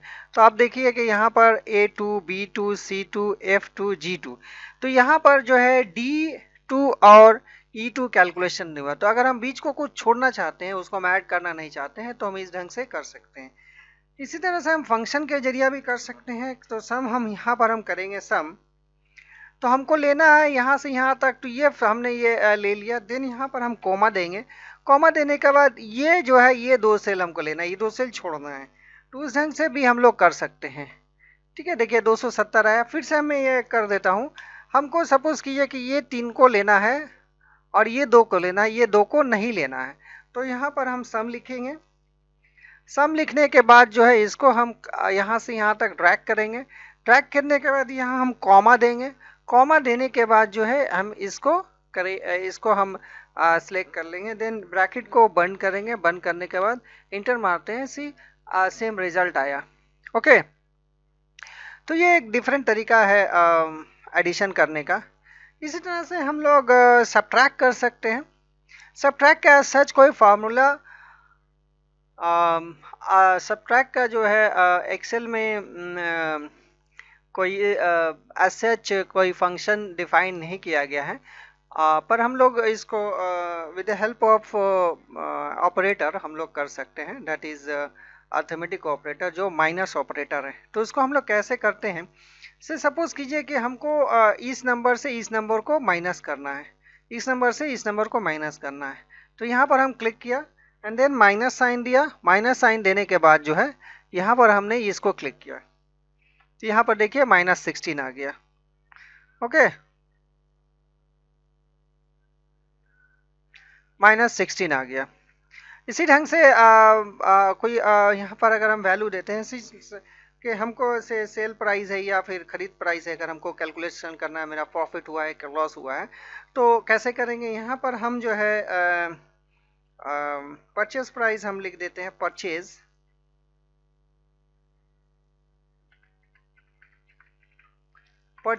And sale price. और यहाँ हमको आइडर प्रॉफिट हुआ है कि लॉस हुआ है हमको देखना है। तो लॉस होगा तो ऑब्वियसली माइनस में आएगा। तो यहाँ पर जो है सपोज कीजिए कि हम 800 लेते हैं परचेस प्राइस एंड मेरा सेल प्राइस जो है वो 900 है। तो यहाँ पर अगर इसको हम इक्वल टू करते हैं, इससे इसको माइनस करना है, तो यहाँ पर जो है तो हमको सेल को जो है पहले लेना है, सेल माइनस परचेस। तो यहाँ पर जैसे करेंगे तो हम लोग को जो है 100 जो है वो आपका प्रॉफिट निकला ना। अगर हम मेरा परचेस प्राइस है से सपोज कीजिए कि 1000 एंड हम सेल कर रहे हैं 900 में, तो मेरा 100 का लॉस है। तो इस ढंग से जो है हम लोग सब्ट्रैक्शन कैलकुलेट कर सकते हैं। ओके, सो ये रहा सब्ट्रैक्शन का। अब मान लीजिए कि सब्ट्रैक्शन में उसी ढंग से है कि हमको इन तीनों सेल को करना है, फिर इसको दोनों को नहीं करना, इसको करना है, तो भी हम लोग एक तरीके से हम लोग कर सकते हैं। लाइक से हम लोग इक्वल टू साइन देते हैं, देन ब्रैकेट देते हैं, यहाँ पर इसको प्लस करते हैं, इसको प्लस करते हैं, इसको प्लस करते हैं, एंड और इससे इन दोनों को माइनस कर देना चाहते हैं। ओके, तो अब यहाँ पर हम क्या करेंगे, इस चीज को हम जो है सपोज कीजिए कि हमको इन तीन को ऐड करके इन दो को ऐड करके माइनस करना है। ओके, इन दो को नहीं करना है। तो कैसे करेंगे, सबसे पहले हम इक्वल टू साइन देंगे, ब्रैकेट के अंदर में जाएंगे, डबल ब्रैकेट लेंगे, यहाँ पर हमने इसको प्लस किया, इसको प्लस किया, इसको प्लस किया, इसको यहाँ पर हमने ब्रैकेट को बंद कर दिया। देन यहाँ माइनस साइन देंगे, उसके बाद फिर एक ब्रैकेट ओपन करेंगे। इन दोनों को हमको नहीं करना है, इसको करना है एंड इसको करना है। तो ना ब्रैकेट को अब बंद कर देंगे, दो ब्रैकेट लगेगा। तो सही आप देखिए कि मेरा 116 आ गया। तो मतलब है कि हमको इसको लेना है एंड इससे इसको सब्ट्रैक्ट करना है, दोनों को मिलाकर। तो ये मेरा वैल्यू जो है 116 आया। सो इस ढंग से हम लोग जो है सब्ट्रैक्ट करते हैं। नेक्स्ट आता है मल्टीप्लाई। सो मल्टीप्लाई जो है वो भी बहुत ही इजी थिंग्स है। तो मल्टीप्लाई अगर हम लोग दो नंबर का मल्टीप्लाई करना चाहते हैं तो उसको हम लोग कैसे करेंगे। सपोज कीजिए कि मेरा यहाँ 50 है एंड यहाँ पर मेरा 20 है एंड इन दोनों को हम मल्टीप्लाई करना चाहते हैं, तो हमने इक्वल टू देना है। इसी ढंग से हम इस सेल को हमेशा याद रखिए कि जहाँ पर भी हमको फार्मूला क्रिएट करना है या फिर फंक्शन क्रिएट करना है, इक्वल टू साइन देना है। देन इक्वल टू साइन देने के बाद हमको इससे इसको मल्टीप्लाई करना है, डेट मीन्स 50 को। तो 50 मेरा जब क्लिक करेंगे सेल में हम क्लिक करेंगे तो ये सेल एड्रेस आया। देन यहाँ पर एक मल्टीप्लीकेशन का साइन देंगे। मल्टीप्लीकेशन जो है वो एक्सेल में या फिर कंप्यूटर में मल्टीप्लीकेशन जो है वो स्टार साइन होता है। उसके बाद यहाँ पर हम ये साइन देंगे, साइन देने के बाद UC 1000 आया। तो 50 को 20 से अगर हम मल्टीप्लाई करेंगे तो 1000 आएगा। ये सिंपल स्ट्रेट फॉरवर्ड है। देन आते हैं हम लोग डिवाइड। नो डिवाइड में कई एक चीज़ें होती हैं, लाइक क्वोशेंट होता है, लाइक से हमको रिमाइंडर मिलना चाहिए, रिमाइंडर होता है। सो उसको हम लोग कैसे करते हैं, आइए इस सेल को यहाँ से हम पूरे डेटा को डिलीट कर देते हैं। देन सपोज कीजिए कि मेरा 100 है और यहाँ पर 10 है। तो अगर हम इसको डिवाइड करेंगे, इससे हम यहाँ पर डिवाइड का साइन किया, ये एक स्लैश है, ये स्लैश से हम डिवाइड करते हैं ना। यहाँ पर देखिए कि मेरा जब डिवाइड करेंगे तो ये 10 आ गया। दैट इज़ 100 को 10 से अगर डिवाइड करते हैं तो ये मेरा 10 जो आया क्वोशेंट आया। लेकिन हम सपोज कीजिए कि मेरा यहाँ पर एक वैल्यू है 15 और यहाँ पर है 2। ना हम चाहते हैं, सो सपोज कीजिए कि हमको रिमाइंडर निकालना है। तो रिमाइंडर निकालने के लिए एक फंक्शन है एक्सेल में, उसको कहते हैं मोड, MOD, मोड। मोड में आएंगे तो हम यहाँ पर पहला जो है ये जिसको हम डिवाइड करेंगे एंड जिससे हम डिवाइड करेंगे वो हम बाद में देंगे। देन यहाँ पर जो है यहाँ D2 में जो है मेरा डिविडेंड है एंड D4 में जो है सॉरी D3 में जो है डिवाइजर है। तो जैसे हम इसको डिवाइड करेंगे वो मेरा यहाँ पर 1 आ जाएगा। तो अगर हमको क्वोशेंट निकालना है तो हमको क्या करना है, तो ये तो ये रिमाइंडर हो गया। अगर हमको क्वोशेंट निकालना है तो हमको क्या करना है, यहाँ पर 2 करेंगे एंड जस्ट सिंपल क्वोशेंट के लिए जो है इससे इसको डिवाइड कर देंगे तो ये जो है ऐसा क्वोशेंट निकल जाएगा। ओके, इसी तरह से एक और तरीका है क्वोशेंट निकालने का। तो इक्वल टू, तो यहाँ पर जो है क्वोशेंट हम लोग देते हैं, यहाँ पर एक फंक्शन है क्वोशेंट। हमको इससे कॉमा ये जो मेरा मेन जो नंबर है जिसको और जिससे हमको डिवाइड करेंगे उसको यहाँ पर हम दे देंगे, that is the numerator and denominator. ये न्यूमरेटर हो गया एंड ये डिनोमिनेटर हो गया। तो जैसे हम करेंगे तो यहाँ पर देखिए कि 7 आया, तो ये 7.5 यहाँ पर जो है क्वोशेंट। सो क्वोशेंट फंक्शन जो है वो हम लोग को जो डेसिमल पार्ट होता है वो नहीं देता है। तो अगर हमको डेसिमल पार्ट नहीं चाहिए तो हम क्वोशेंट लिख सकते हैं, लेकिन अगर हमको डेसिमल पार्ट चाहिए तो हम लोग नॉर्मल जो तरीका है डिवीज़न का वो करेंगे। ओके, लाइक जिसको हम जिससे डिवाइड करेंगे वो यहाँ पर ये न्यूमरेटर हुआ, ये डिनोमिनेटर हुआ। तो यहाँ पर हमने रख के देखिए E2 जो है न्यूमरेटर हुआ एंड E3 जो डिनोमिनेटर हुआ। ओके, तो ये क्वोशेंट जो है नॉर्मल हम लोग डिवीजन करेंगे तो 7.5 देगा, लेकिन अगर क्वोशेंट अगर हम फंक्शन के जरिए करेंगे तो उसका जो डेसिमल पार्ट है वो डिस्कार्ड कर देगा एंड उसके बाद वो वैल्यू हमको देगा। नेक्स्ट हमारा आ जाता है मैक्सिमम और मिनिमम। अब सपोज कीजिए कि मैक्सिमम एंड मिनिमम हमको यहाँ निकालना है, तो यहाँ पर हम थोड़ा हम लिख लेते हैं मैक्सिमम नंबर कितना है एंड मिनिमम जो है। तो हम ये दो फंक्शन यूज करेंगे, बहुत सिंपल फंक्शंस है। तो इसको हम लिखेंगे यहाँ पर इक्वल टू, देन हम मैक्स लिखेंगे, M A X max function देंगे। मैक्स फंक्शन देने के बाद जस्ट इसको यहाँ से यहाँ तक हम ड्रैग करेंगे, इसको यहाँ से ड्रैग यानी सिलेक्ट करेंगे। ये सारा देखिए E2 से E11 तक सिलेक्ट हो गया, ये E है एंड ये E2 है, और यहाँ जो है E11 तक हमने इसको रेंज को सिलेक्ट कर लिया। अब यहाँ पर ब्रैकेट को बंद करने के बाद यहाँ जो हाईएस्ट नंबर है वो है 256। अब मान लीजिए कि हम यहाँ पर ये नंबर जो है यहाँ पर ये बढ़ गया, ये 100 हो गया, तो ऑटोमेटिक मतलब हाईएस्ट नंबर जो है, अगर मान लीजिए कि इसको भी हम 100 कर दें तो मेरा हाईएस्ट नंबर यहाँ पर देखिए ये वाला हो गया। ओके, सो 287 हो गया, 287 यहाँ पर हाईएस्ट हो गया, तो ऑटोमेटिक ये चेंजेस हो जाता है ना। अब हमको मिनिमम कैलकुलेट करना है, तो यहाँ इसी तरह से MIN देंगे मीन, एंड देन यहाँ से यहाँ तक हम इसको ड्रैग करेंगे। ड्रैग करने के बाद जो है हम मैक्सिमम वाला को छोड़ देंगे ना, E2 से E11 तक हम करते हैं। तो यहाँ जो सबसे लोएस्ट नंबर है वो 205 है। ओके, इसी तरह से हम देखना चाहते हैं कि मेरा टोटल जो है मेरा कितना रिकॉर्ड्स है, उसको अगर हम काउंट करना चाहते हैं तो सिंपल सा फॉर्मूला है, फंक्शन है, that is called equal to count, and then just drag it और select the entire cell, that is E2 E11, and then it will give you the result 10.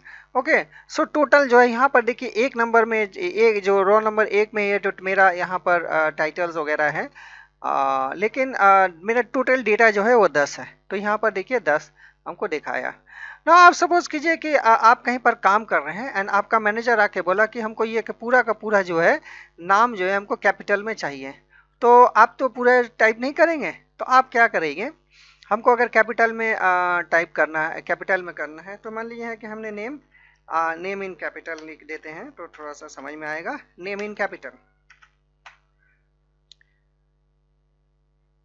यहाँ पर डबल क्लिक करेंगे तो automatic ये जो cell का जो width है वो ले लेगा ना। यहाँ पर हम करेंगे इक्वल टू अपर। अब हमको जिसको करना है उसको हमको सिलेक्ट करना है। ओके, यहाँ से यहाँ तक हमको करना है, हमको सिलेक्ट करना है। तो यहाँ पर देखिए सिर्फ सचिन आया, लेकिन जैसे हम ड्रैग कर देंगे यहाँ से यहाँ तक, वो सारा का सारा जो है फिर से आप देख लीजिए, यहाँ पर जब हम कर्सर लेके जाएंगे, ये जो कॉर्नर है यहाँ पर लेके जाएंगे तो कर्सर का जो शेप है वो प्लस में चेंज हो गया। इसको माउस से हम माउस को होल्ड करके नीचे तक लाएंगे तो यहाँ पर जो है ये देखिए सारा का सारा जो है वो स्मॉल में कैपिटल में कन्वर्ट हो गया। इसी तरह से अगर हम इस पूरे नेम को हम टोटली लोअर में चाहते हैं तो हम यहाँ पर जस्ट फंक्शन देंगे लोअर, और लोअर देके हम जिसको हमको क्लिक करना है यहाँ से यहाँ तक हम इसको सिलेक्ट कर लेंगे। तो ये सेल को पूरा हमने सिलेक्ट कर लिया। सिलेक्ट करने के बाद देखिए ये यहाँ पर जैसे ये कैपिटल था, ये पूरा का पूरा स्मॉल हो जाएगा। उसी ढंग से ये हम अगर यहाँ नीचे तक अगर हम ड्रैग कर दें तो ये पूरा जो है लोअर केस में हो गया। आइए अब हम लोग सीखते हैं कि स्क्वायर रूट को कैसे कैलकुलेट करते हैं। सो अगर हम लोग स्क्वायर रूट करना चाहते हैं तो स्क्वायर रूट का नॉर्मल जो है वो फंक्शन के जरिए हम लोग क्रिएट कर सकते हैं। तो फंक्शन जो है, सपोज कीजिए कि हमको 12 का स्क्वायर रूट करना है, तो यहाँ पर जो है फंक्शन जो है SQRT है, और जिसको हमको करना है वहाँ पर उसको हम क्लिक करेंगे। ये हमने क्लिक कर लिया। क्लिक करने के बाद जो है इसको जैसे हम इंटर मारेंगे ये स्क्वायर रूट क्लिक हो गया। जैसे कि से सपोज कि 9 का स्क्वायर रूट हमको चाहिए, तो इक्वल टू SQRT, देन यहाँ पर हम क्लिक करेंगे। क्लिक करने के बाद जो है इंटर मारेंगे, देखिए यहाँ स्क्वायर रूट 9 का 3 आ गया। नेक्स्ट है पावर। ना पावर जो फंक्शन है, पावर कैलकुलेशन है, पावर भी है इक्वल टू पावर। अगर हम कैलकुलेशन करना चाहते हैं POWR, पावर एक फंक्शन है। तो फंक्शन जो है से हमको 10,3 करना चाहिए, यानी 10 to the power 3। 10 to the power 3 करेंगे तो मेरा फंक्शन क्या आया, 1000 आएगा। 10 का power 3 1000, so power equal to 3। तो इसी ढंग से मेरा 10 टू द पावर, तो इस ढंग से भी हम कर सकते हैं। ये एक निशान है, ये जो है ये पावर का निशान है। ओके, सो हमने आज जो है बहुत सारे फंक्शन हमने सीखा। सबसे पहले सम, एवरेज, सब्ट्रैक्ट, मल्टीप्लाई, डिवाइड सीखा। देन मैक्सिमम मिनिमम काउंट सीखा। देन अपर एंड लोअर करने का टेक्स्ट को अपर एंड लोअर करना सीखा। देन स्क्वायर रूट निकालना सीखा। देन पावर हमने निकालना सीखा। तो ये कुछ बहुत बेसिक फंक्शन है। इफ़ कंडीशन से हम लोग कंडीशनिंग करते हैं, मतलब कोई अगर हमको कोई कंडीशन चेक करना है तो करते हैं। यहाँ पर हम लोग एक स्कूल के हम लोगों ने एक नंबर लिया। तो जैसे कि कोई भी जो हम लोग कोई भी स्कूल जब ग्रेड या रिपोर्ट कार्ड तैयार करता है तो उस रिपोर्ट कार्ड में फर्स्ट, सेकंड, थर्ड डिवीज़न होता है या फेल होता है। तो उसको कैलकुलेशन कैसे करेंगे हम लोग आज वो सीखेंगे। सो आइए हम लोग सीखते हैं कि इसको कैसे कैलकुलेट करते हैं। तो हमको जो कैलकुलेशन करना है वो एवरेज के ऊपर करना है। तो इसमें आइए मेरा कंडीशन ये है कि अगर जो स्टूडेंट्स का जो नंबर है वो अगर 60 या 60 के एबव होगा तो फर्स्ट डिवीज़न होगा, 50 एंड 60 के बीच में होगा तो सेकेंड डिवीज़न होगा, एंड 40 एंड 50 के बीच में होगा तो वो थर्ड डिवीज़न होगा, 40 से नीचे होगा तो वो फेल होगा। तो इसको हम लोग कैसे करेंगे? तो जैसे कि पहले हम लोगों ने देखा था कि कोई भी फंक्शन या फार्मूला यूज़ करने से पहले हम लोग इक्वल टू का साइन देते हैं। देन यहाँ पर हम इफ़ कंडीशन देंगे, यहाँ पर ब्रैकेट स्टार्ट करेंगे। अब हमको करना इसके ऊपर है, तो इस सेल को हम कैलकुलेट करेंगे। तो ये सेल का F2 है, यहाँ पर देखिए 2 रो है, NF कॉलम है, तो F2 यहाँ हो गया। हमको यहाँ करना है ग्रेटर देन इक्वल टू 60, मतलब 60 या 60 से अगर बड़ा होगा तो मेरा जो है फर्स्ट डिवीज़न आएगा, फर्स्ट प्रिंट करेगा। देन मेरा क्या होगा 50 एंड 60 के बीच में अगर होगा तो यहाँ पर आप क्या करेंगे, इफ़ फिर से हम करेंगे, यहाँ कॉमा देने के बाद इफ़, देन यहाँ पर हम फिर से ये क्लिक करेंगे। क्लिक करने के बाद greater than equal to sign लगाएंगे। देन अब यहाँ पर क्या करना है, हमको 50 करना है। यहाँ हमने 50 दे दिया। 50 देने के बाद जो है वो क्या होगा, सेकेंड डिवीज़न में पड़ेगा। तो यहाँ पर जो है हम सेकेंड डिवीज़न टाइप कर दिया। एंड आफ्टर देन एक और कंडीशन यहाँ पर लगाना है, इफ़ जो कि मेरा 50 एंड 40 के बीच में जो होगा वो थर्ड डिवीज़न होगा। तो यहाँ पर जो है इसको हमको क्लिक करना है and then F2 equal to 40। तो अगर 40 या 50 एंड 40 के बीच में आता है तो वो होगा थर्ड डिवीज़न। अब ये देखिए कि थर्ड डिवीज़न हो गया। अब 40 से नीचे जब आएगा तो वो फेल होगा। नाउ यहाँ पर उसके लिए हमको इफ़ कंडीशन नहीं लगाने पड़ेगा, यहाँ पर हमको वो एल्स पार्ट में चला जाएगा। तो एल्स के लिए हमको जो है कोई भी यहाँ पर इफ़ कंडीशन की ज़रूरत नहीं है। तो हमको यहाँ पर क्या करना है, जस्ट हमको यहाँ पर फेल लिख देना है। अब यहाँ पर देखिए कि ये ब्रैकेट हमने बंद किया है, एक ब्रैकेट ऑन है, दूसरा ब्रैकेट ऑन है, थर्ड ब्रैकेट ऑन है। तो यहाँ पर एक ब्रैकेट ऑफ हमने किया है, बंद किया है। तो यहाँ पर 2 ब्रैकेट हमें ऐसे डाल दिया। ओके, तो ये बंद हो गया। तो अब यहाँ पर देखिए कि जैसे हमने इंटर मारेंगे वो यहाँ पर चूँकि 85 है, डैट मीन्स फर्स्ट डिवीज़न का रैंक है। तो यहाँ फिर से आप देख लीजिए कि F2 जो है greater than equal to 60 first लिखाएगा। फिर इफ़ कंडीशन है F2 greater than equal to 50 second आएगा। If F2 greater than equal to 40 third आएगा, अदरवाइज फेल होगा, यानी एल्स में फेल चला जाएगा। तो यहाँ पर हमने इंटर मारा तो आप देखिए कि ये जो है फर्स्ट डिवीज़न यहाँ पर ऑटोमेटिक प्रिंट हो गया या टाइप हो गया। अब यहाँ पर ये जो कर्सर है इस कॉर्नर पर रखेंगे और रख कर ड्रैग कर देंगे। तो यहाँ पर देखिए कि ये सारा जो है ये फर्स्ट डिवीज़न है। अब यहाँ देखिए कि 60 से नीचे आ गया सेकंड डिवीज़न है, ये 60 से ऊपर है या बराबर है फर्स्ट डिवीज़न है। यहाँ पर 40 से नीचे हो गया ये फेल। यहाँ पर आप देखिए कि 50 एंड 40 के बीच में है या 40 एंड 50 के बीच में है तो वो थर्ड डिवीज़न हुआ, बाकी जो है फर्स्ट डिवीज़न हुआ। तो इस ढंग से जो है स्कूल और कॉलेजों वगैरह में ग्रेड कैलकुलेशंस होती है। आइए अब हम लोग देखते हैं कि अगर मान लीजिए कि आपका कोई शॉप है और आप कस्टमर को कुछ डिस्काउंट देना चाहते हैं, तो उस डिस्काउंट को एक क्राइटेरिया के हिसाब से हम कैलकुलेशन करेंगे। तो सपोज़ कीजिए कि आपका एक शॉप है जिसमें डिफरेंट आइटम्स हैं एंड आप कस्टमर को कुछ डिस्काउंट देना चाहते हैं परचेज़ के ऊपर। तो कंडीशन ऐसा है कि मेरा अगर 2000 रुपया के ऊपर अगर कस्टमर ख़रीदता है या बराबर में, तो उसको 20% डिस्काउंट देंगे।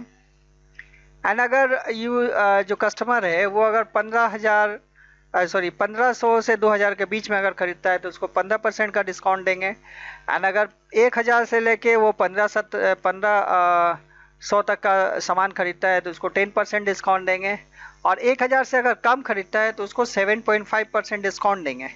तो इसको हम कैसे कैलकुलेट करेंगे, उसी तरह से हम इफ़ कंडीशन लगाएंगे। यहाँ पर हम देंगे इफ़ ना, यहाँ पर जो है अब हम लोग उसी तरह से यूज़ करेंगे इफ़ कंडीशन को। इफ़ देंगे देन यहाँ पर किसके ऊपर हमको कैलकुलेशन करना है, इस प्राइस के ऊपर करना है। यानी अगर प्राइस मेरा 2000 के ऊपर अगर होगा, 2000 के ऊपर होगा तो मेरा डिस्काउंट कितना कैलकुलेशन होगा, ये हमने सेल लिया जिसके ऊपर हमको कैलकुलेशन करना है, मेरा 20% होगा। 20 by B2 into 20 by 100। Then यहाँ पर जो है नेक्स्ट जो होगा, अब हमको क्या करना है, ये 1500 यानी अगर 1500 है तो मेरा डिस्काउंट जो है वो 15% होगा। तो हमको फिर यहाँ पर जो है इफ़ कंडीशन लगाना है एंड इसी सेल को हमको क्लिक करना है। तो यहाँ पर B2 आ गया ना, B2 इक्वल टू, अगर यहाँ पर मेरा 1500 है तो अब जो है इसको हमको इसके ऊपर क्लिक करना है, क्योंकि इसी प्रोडक्ट के ऊपर हमको कैलकुलेशन करना है 15%। तो दैट प्रोडक्ट इंटू 15/100, तो ये हो गया।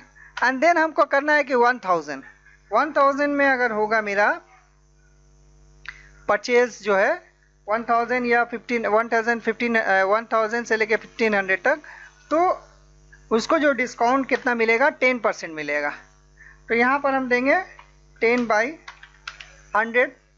एंड देन अब देखिए कि इसके बाद जो है जो 1000 से अगर नीचे होगा, 1000 से अगर नीचे होगा तो मेरा डिस्काउंट कितना होगा, 7.5%। तो ये लास्ट वाला है, तो हमको जो है इसके लिए इफ़ कंडीशन का ज़रूरत नहीं पड़ेगा, क्योंकि ये एल्स पार्ट में चला जाएगा। यानी अगर लास्ट में, मतलब अगर इससे भी कम हो तो वो जो है मेरा 7.5 हो जाएगा। तो 7.5 किस में हम करेंगे, यहाँ पर हम क्लिक किया, इनटू दिए एंड देन 7.5/100। अब यहाँ पर देखिए कि 3 ब्रैकेट ओपन है, 1 2 3, तो यहाँ पर हमको 3 ब्रैकेट को ऑफ कर देना है। तो यहाँ पर जो है ये 1000 से लेके 1500 तक 10% है। अब यहाँ पर देखिए कि ये 1500 है तो ये 20% हो गया। यहाँ पर 2000 या 2000 से बड़ा तो यहाँ 20% हो गया।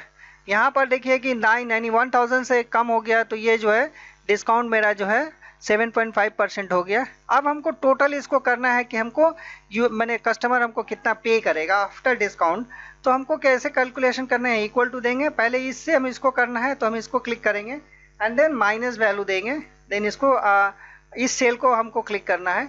इस सेल को क्लिक करने के बाद हम इंटर मारेंगे, तो देखिए यहाँ पर 1200 यानी 1200 माइनस 120, तो मेरा 1080 आएगा। तो इसको हम ड्रैग कर देते हैं। ड्रैग करने के बाद ये सारा वैल्यू जो है अप्लाइड हो गया। तो इस तरह से हम लोगों ने इफ़ कंडीशन सीखा। तो इफ़ कंडीशन जो है यहाँ पर इस ढंग से हम लोग लगाते हैं। फिर से एक बार हम दिखा देते हैं। तो हमको इस सेल से हमको कैलकुलेशन करना है। अगर 2000 होगा तो इस सेल B2 में है तो B2 कॉमा ये B2 इंटू 20/100। फिर यहाँ पर ये कंडीशन B2 से हमने लिया। फिर हमको B2 के सेल से हमको कैलकुलेशन करना है 15/100। देन यहाँ पर फिर इफ कंडीशन है B2 B2 का वैल्यू लेके 1000 एंड देन B2 से हमको मल्टीप्लाई करके by divided by 100, 10 by divided by 100 and then 7.5% होगा, दैट इज 1000 से अगर नीचे होगा तो इस ढंग से हम लोगों ने सीखा कि कैसे हम लोग वैल्यू कैलकुलेट करते हैं with the help of if conditions. Relative cell references सीखेंगे और समझेंगे। तो आइए सबसे पहले हम लोग रिलेटिव सेल रेफरेंस का डेफिनेशन समझते हैं।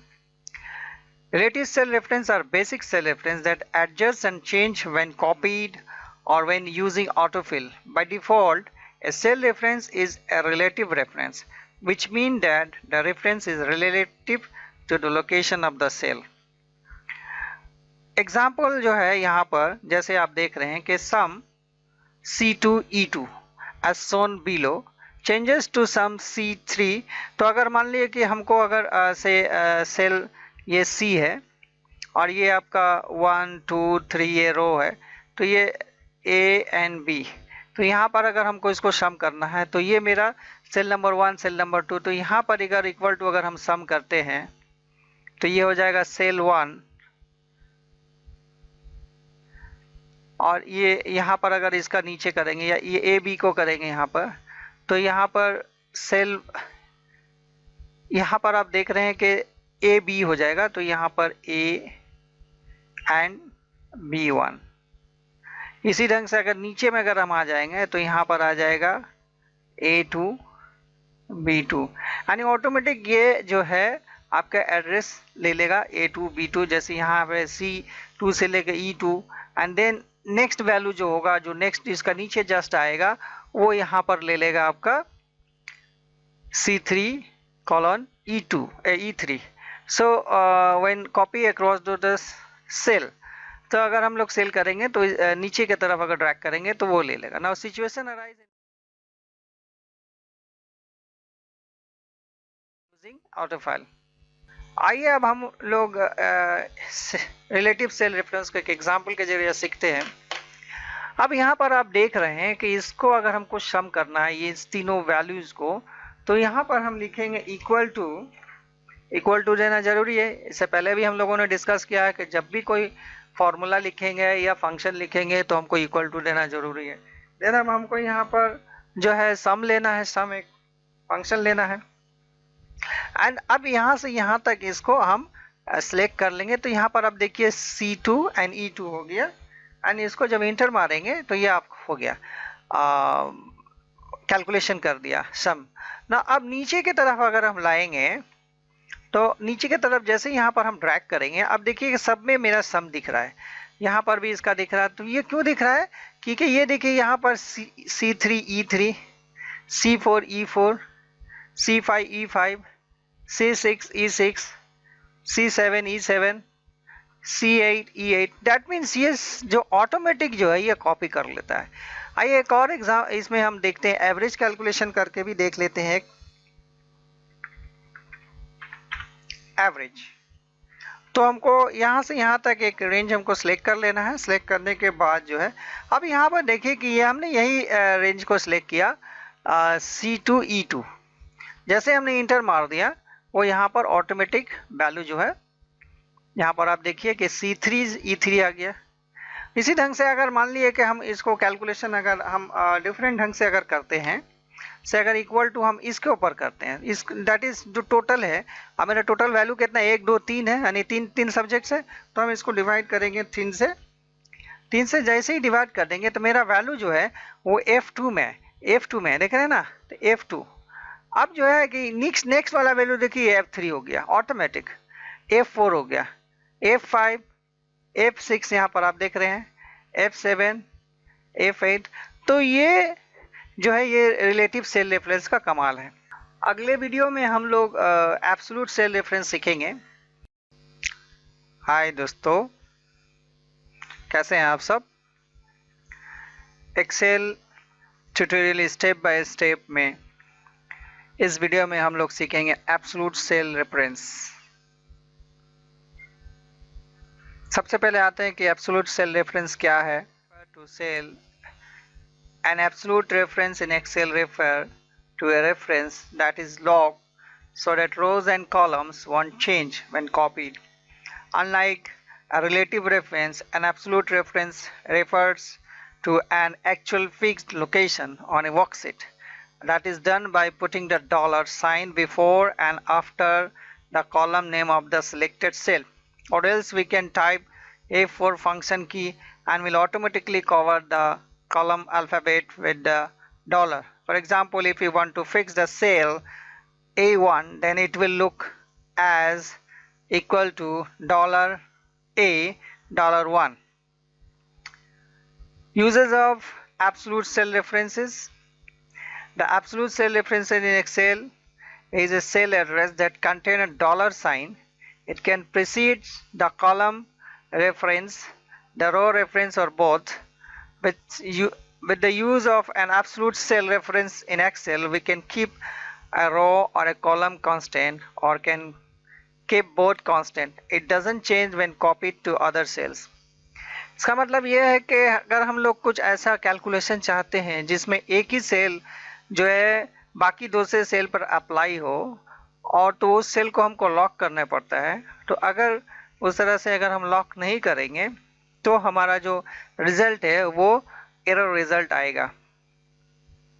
तो हम लोग एक्सेल में इसको कैसे करते हैं, मान लीजिए कि अगर से यहाँ पर अगर मेरा सेल जो है, मान लीजिए कि मेरा सेल जो है से A1 है, A1 को हमको लॉक करना है। देन A1 को अगर हमको लॉक करना है तो हमको यहाँ पर क्या देने पड़ेगा, $A and $1। एक्चुअली यूज हम इसको क्यों करेंगे, सपोज कीजिए कि हमारा पर एक से वेज है, वेज ऑफ एन एम्प्लॉई से वेज ऑफ एम्प्लॉई डेली जो है 300 है, एंड बहुत सारे जो एम्प्लॉई है से एम्प्लॉई 1 काम किया 8 घंटा, एम्प्लॉय 2 काम किया से 10 घंटा, एम्प्लॉय 3 से काम किया 6 घंटा, एम्प्लॉय 4 से काम किया 7 घंटा, एंड एम्प्लॉय 5 काम किया से ये भी 10 घंटा। ना अब क्या होगा कि हमको इस सेल, सपोज किए कि ये 1 नंबर सेल में है, और ये सारे जो सेल है, ये सारा सेल जो है ये है B1 में है, ये B2 में है, ये B3 में है, B4 में है, B5 में है। तो अगर हम इसको इससे अगर मल्टीप्लाई करते हैं तो पहला वाला तो ये रिजल्ट दे देगा, दैट इज 8 300 कितना हो जाएगा 2400, लेकिन दूसरा वाला में जो है एरर आएगा क्योंकि इसमें ये सेल रेफरेंस यहाँ पर नहीं ले पाएगा A1, बिकॉज यहाँ पर ये A2 हो जाएगा, जबकि A2 तो नहीं है, मेरा यहाँ वैल्यू जो है वो A1 में है, और ये A3 हो जाएगा या फिर A4 हो जाएगा, A5 हो जाएगा। तो यहाँ पर हमारा जो वैल्यू है वो कहाँ पर है, वो A1 में है। तो इस सिचुएशन में हमको जो है सेल को लॉक करते हैं। आइए हम इसको एक एग्जांपल से बताते हैं तो आपको पूरी तरह से ये कॉन्सेप्ट क्लियर हो जाएगी। अब यहाँ पर आप देख रहे हैं कि आवरली वर्क जो है एक एम्प्लॉय का 300 है, और यहाँ बहुत सारे एम्प्लॉई है, से एम्प्लॉई का नाम यहाँ पर सलीम है, एंड आवर वर्क ग्रोस कितना है, उन्होंने 8 आवर्स काम किया। सचिन ने 7 आवर्स, उमेश ने 10 आवर, यास्मीन ने 8 घंटे, वसीम ने 6 घंटे, विराट ने 5 घंटे, नीलोर्मी ने 12 घंटे, ललित ने 11 घंटे, शकील ने 9 घंटे। तो अगर हम इसको डायरेक्ट अगर हमको इस ढंग से अगर इसको कैलकुलेट करते हैं तो यहाँ पर हम इसको ले लेते हैं और इससे मल्टीप्लाई करेंगे। मैंने ये सेल किस है, B4 है। अब जो है हम इसको मल्टीप्लाई करना है हमको इस सेल से, तो हमने यहाँ पर इंटर मारा, तो यहाँ से कोई प्रॉब्लम नहीं है। अब जैसे इसको अगर हम ड्रैग करके लाते हैं नीचे, तो यहाँ पर देखिए वैल्यू जो है वो एरर वैल्यू दे दिया। ये एरर वैल्यू क्यों दिया, इसलिए कि यहाँ पर जो है ये सेल देखिए यहाँ पर क्या दे रहा है, B2 दे रहा है, यहाँ पर B3 दे रहा है, जबकि मेरा सेल कितना में है, ये B1 में है। तो हमको यहाँ पर B1 में सब चाहिए। ओके, तो अब यहाँ पर क्या करेंगे, हम इस सारे को डिलीट कर देते हैं। डिलीट करने के बाद हम इस सेल के ऊपर रखेंगे एंड मेरे ये जो सेल है बेसिकली इस सेल से ये मल्टीप्लाई हो रहा है, तो हम यहाँ पर क्या करेंगे, इस जगह पर आकर हम एक डॉलर साइन देंगे एंड फिर यहाँ पर आकर यहाँ पर भी एक बी के बाद, बी से पहले यानी ये जो मेरा फिक्स जिसको करना है बी से पहले एंड बी के बाद एक डॉलर साइन दे दिया, तो हमने इसको लॉक कर दिया। अब देखिए कि अगर हम इसको ड्रैग करेंगे तो वैल्यू अब ये देखिए यहाँ पर 7,300 कितना हो जाएगा, यानी 2100 रुपया। 300 को 10 से मल्टीप्लाई करेंगे तो 300 होगा। तो इस ढंग से देखिए अब यहाँ पर वैल्यू आप देख सकते हैं कि ये B1 है, यहाँ पर भी B1 है, यहाँ पर भी B1 है, यहाँ पर भी B1 है। तो इस तरह से जो है सेल जो है लॉक हो गया एंड क्योंकि हमको इसी से सारे को मल्टीप्लाई करना है तो यहाँ पर लॉक करना जरूरी है।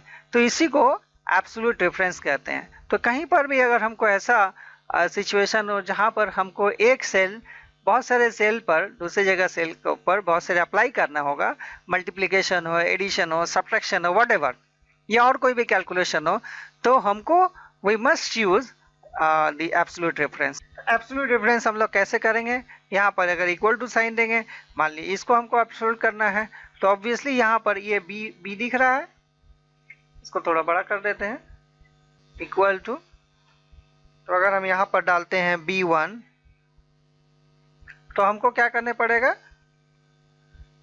यहाँ पर डॉलर साइन देना पड़ेगा एंड देन यहाँ पर भी डॉलर साइन देने पड़ेगा। तो इसका मतलब ये हो गया आपका एब्सोल्यूट रेफरेंस। ओके, उम्मीद करते हैं कि आपको एब्सोल्यूट रेफरेंस क्लियर हुआ होगा। तो आप प्लीज़ लाइक करना एंड सब्सक्राइब करना ना भूलें।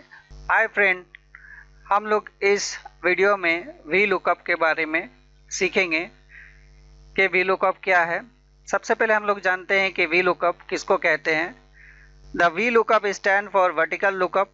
It mean that the data is looking up vertically across a spreadsheet using Excel sheet columns and it fetch unique identified data within the specified columns। मतलब ये है कि यहाँ पर जो डेटा सर्च करेगा वो वर्टिकली सर्च होगा एंड एक खास एक स्प्रेडशीट्स के में से हम एक पर्टिकुलर डेटा को निकालेंगे, कॉलम वाइज निकालना है।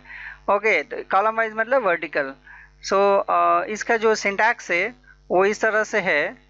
फंक्शन हम लोग यहाँ पर लिखेंगे वी लुकअप, देन जिस वैल्यू को सर्च करना है यहाँ पर ये वैल्यू देंगे, देन उसके बाद यहाँ पर आप टेबल देख रहे हैं, टेबल मतलब जहाँ से हमको निकालना है। उसके बाद जो है इंडेक्स नंबर मतलब कौन सा कॉलम में वो पर्टिकुलर वैल्यू जो है वो पड़ेगा और यहाँ पर आइदर ट्रू या फॉल्स लिखेंगे। तो हम लोग इस पूरे कॉन्सेप्ट को एक एक्सेल स्प्रेडशीट के जरिए समझते हैं। तो ये एक एक्सेल स्प्रेडशीट है जहाँ पर बहुत सारे डेटा दिए हुए हैं कि स्टूडेंट्स के, लाइक यहाँ पर स्टूडेंट का नाम है, देन उसके सब्जेक्ट है, फिजिक्स है, केमिस्ट्री है, मैथ्स है, टोटल है, एवरेज है। तो यहाँ पर से हमको मालूम करना है कि ये सचिन का जो है टोटल जो है वो कितना है। तो हम यहाँ पर डायरेक्ट अगर हम लिख सकते हैं कि यहाँ पर सचिन का जो है टोटल है वो 205 है। अब सपोज कीजिए कि हमको यहाँ पर से निकालना है, ऐसे धोनी का निकालना है। धोनी का अगर हमको निकालना है तो धोनी का यहाँ पर कितना है 190। तो इस तरह से मैनुअली हम लोग सर्च कर सकते हैं। तो ये एक छोटा सा यहाँ पर सैंपल डेटाज है, बट सपोज कि एक सेट में बहुत सारे अगर डेटा होंगे तो वहाँ पर एक पर्टिकुलर डेटा को सर्च करना नियर टू इम्पॉसिबल होगा। ओके, सो इस इम्पॉसिबिलिटी का सोल्यूशन जो है एक्सेल में प्रोवाइडेड है, उसको वी लुकअप कहते हैं। एंड वी लुकअप के जरिए हम लोग उस डेटा को पर्टिकुलर डेटा को हम आसानी से निकाल सकते हैं। से सपोज कीजिए कि हमको धोनी का जो है नंबर टोटल कितना उसने नंबर लाया है उसको निकालना है। तो यहाँ पर हमने इक्वल टू साइन देना है एंड देन हमको टाइप करना है वी लुकअप। तो यहाँ पर देखिए कि आप वी लुकअप देख रहे हैं, यहाँ पर डबल क्लिक कीजिएगा तो ये वी लुकअप यहाँ पर आ जाएगा और ये सारा जो है आपको यहाँ पर एक इंस्ट्रक्शन भी दे रहा है। सो हमको सर्च क्या करना है, हमको धोनी को सर्च करना है। तो यहाँ पर हम ये धोनी कहाँ लिखा हुआ है, यहाँ पर इस पर क्लिक कर किया एंड देन उसके बाद जो है हमको यहाँ पर कॉमा देना है एंड कॉमा देना है। ये धोनी किस टेबल में है या कहाँ पर है, तो इस हम लोग के ये स्प्रेडशीट में इस जगह पर है। तो इसको हमको ये पूरे डेटा को सिलेक्ट कर लेना है। यहाँ पर सिलेक्ट करने के बाद जो है फिर से हमने कॉमा डालना है। आफ्टर कॉमा डालने के बाद अब ये देखिए कि टोटल हमारे किस कॉलम में है। तो यहाँ कॉलम क्या है, A B C D E F, यानी ये कॉलम टोटल, यहाँ पर टोटल कॉलम कितना है, 6 है, यानी F तक है। तो यहाँ पर हमारा टोटल किस कॉलम में है, 1 2 3 4 5, 5th कॉलम में है। 5th कॉलम में है तो हमको यहाँ का क्या डालना है, सिर्फ डालना है 5th, 5 डालना है। एंड आफ्टर देन यहाँ पर जो है अब एग्जैक्ट मैच होगा या फिर अप्रोक्सीमेट मैच होगा। तो हमको एग्जैक्ट मैच करना है। तो यहाँ पर हमने फॉल्स डाल दिया एंड देन इसको ब्रैकेट को बंद जैसे ही करेंगे यहाँ पर आप देखें कि 190 जो है आ गया। नाउ अगर हम यहाँ पर अगर हम टाइप करना चाहते हैं से नसीम, तो यहाँ पर अब नसीम का देखिए डेटा जो है, नसीम का डेटा फेच करके यहाँ पर ला दिया। अब सपोज कीजिए कि हमको एवरेज निकालना है तो उसी ढंग से यहाँ पर हम एवरेज अगर हम टाइप कर देते हैं तो एवरेज अगर हमको इस पर्टिकुलर पर्सन का निकालना है तो क्या करना है, यहाँ पर उसी तरह से इक्वल टू साइन देंगे, देन वी लुकअप देंगे। वी लुकअप देने के बाद हमको कौन से डेटा से निकालना है, ये नसीम का निकालना है। देन यहाँ पर हमने नसीम के जगह क्लिक किया, दैट मीन्स ये किस जगह पर है, I3 में। ओके, नाउ कॉमा हमको किस टेबल से निकालना है, इस टेबल को सर्च सेलेक्ट करना है। आफ्टर देन मेरा डेटा किस कॉलम में है, 1 2 3 4 5 6, 6 कॉलम में। तो हमको यहाँ पर 6 डालना है और हमको यहाँ पर जो है एग्जैक्ट मैच डालना है। तो यहाँ पर कॉमा 0 देंगे या फॉल्स लिखेंगे। तो अब यहाँ पर जो है इंटर जैसे ही मारेंगे, यहाँ पर आप देखिए कि नसीम का जो है डेटा फेच करके इसने दिखा दिया 68.333। इसी ढंग से अगर मान लिए कि अगर हम यहाँ पर ललित टाइप करते हैं तो ललित का डेटा जो है, ललित का टोटल जो है वो 198 है एंड उसका एवरेज जो है वो 66 है। ओके, तो यहाँ पर हमको सही डेटा मिल गया।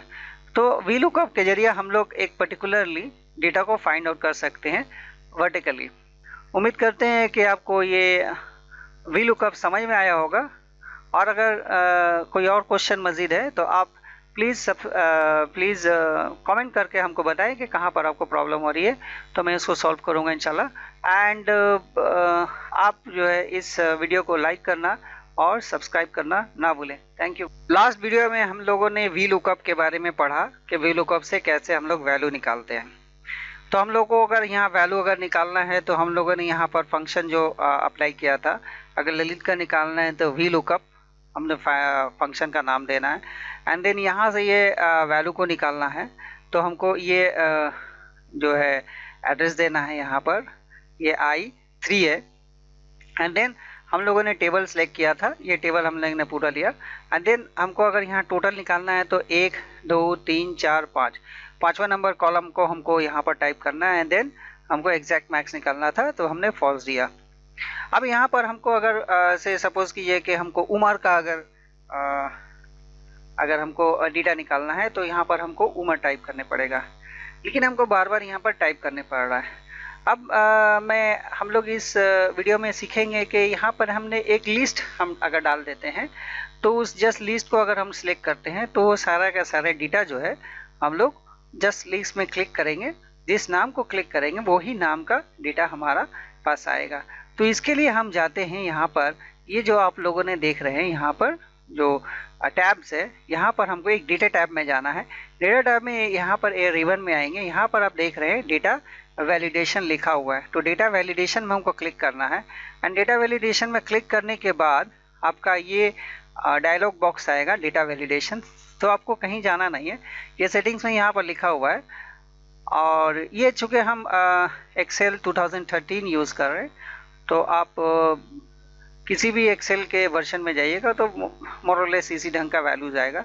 तो हमको क्या करना है, लिस्ट हमको बनाना है। तो यहाँ पर देखिए कि यहाँ पर ये अलाउ में हमने यहाँ पर क्लिक करना है एंड देन लिस्ट को सिलेक्ट करना है। आफ्टर लिस्ट को सिलेक्ट करने के बाद हमको क्या करना है, यहाँ पर सोर्स डालना है। सोर्स मतलब हमको किस कौन से डेटा को हमको यहाँ पर लिस्ट बनाना है। तो हमको किसका बनाना है लिस्ट, यहाँ पर हमको बनाना है लिस्ट इसका बनाना है। यहाँ से लेके हमने यहाँ तक ड्रैग कर देना है। ड्रैग करने के बाद जो है हमको यहाँ पर ओके क्लिक करना है। ओके क्लिक करना है एंड देन आप देख रहे हैं यहाँ पर ये एक डायलॉग बॉक्स, यहाँ पर ये एक कॉम्बो बॉक्स आ गया। तो यहाँ पर जैसे अगर हम इसको क्लिक करते हैं, यहाँ पर देखिए बहुत सारा नाम आ रहा है। तो सही सपोज करिए कि हमने कपिल को देना है, तो देखिए कपिल का ऑटोमेटिक जो डेटा है यहाँ पर आ गया। अब यहाँ पर कपिल लिखा हुआ है। अब देखिए कपिल का वहाँ पर जाइए तो यहाँ टोटल कपिल का कितना है 225 यानी 225 है एंड देन एवरेज 75 है। से सपोज हमको जो है द्रविड का अगर हमको निकालना है, जस्ट द्रविड को क्लिक करेंगे। यहाँ पर क्लिक करके ये द्रविड को मैंने क्लिक किया तो इसका जो टोटल आया वो कितना आया है 220। आप देखिए 220 द्रविड का है कि नहीं, यस है। एंड इसका जो एवरेज है वो 73.3333 है। तो इसका मतलब हमारा जो यहाँ पर फॉर्मूला अप्लाई हुआ है वो सही हुआ है। आइए एक बार फिर से हम लोग देखते हैं कि इस जो है ड्रॉप डाउन को मेनू को कैसे बनाएंगे। तो यहाँ पर जिसको मैं हमको जहाँ पर बनाना है, से सपोज कीजिए कि हमको यहाँ पर ही मैंने इस सेल में बनाना है। तो हमको यहाँ डेटा टैब में जाना है। डेटा टैब में आने के बाद ये डेटा वैलिडेशन में आना है। देखिए यहाँ डेटा वैलिडेशन है। डेटा वैलिडेशन में आने के बाद यहाँ से हमको चूज़ करना है लिस्ट। लिस्ट चूज़ करने के बाद अब ये जो सोर्स है यहाँ पर इस डेटा को हमको यहाँ पर सिलेक्ट कर लेना है। यानी नेम वाला पोजीशन, नेम को ये टाइटल को छोड़ने के बाद ये बाकी डेटा को हमको सिलेक्ट कर लेना है एंड देन ओके प्रेस कर देना। ओके जैसे ही प्रेस करेंगे यहाँ पर मेरा एक लिस्ट आ जाएगा। तो हम किसी भी लिस्ट को अगर यहाँ पर क्लिक करेंगे तो उसके हिसाब से डेटा जो है हमको दिखा देगा। तो बार बार हमको यहाँ पर डेटा को टाइप करने की ज़रूरत नहीं है। इससे ये फ़ायदा होता है कि हमको बार बार डेटा टाइप करने की ज़रूरत नहीं है। तो आप लोगों ने इस वीडियो में वी लुकअप का यूज़ एक लिस्ट के जरिए सीखा। हम लोग इस वीडियो में गोल सीक के बारे में सीखेंगे।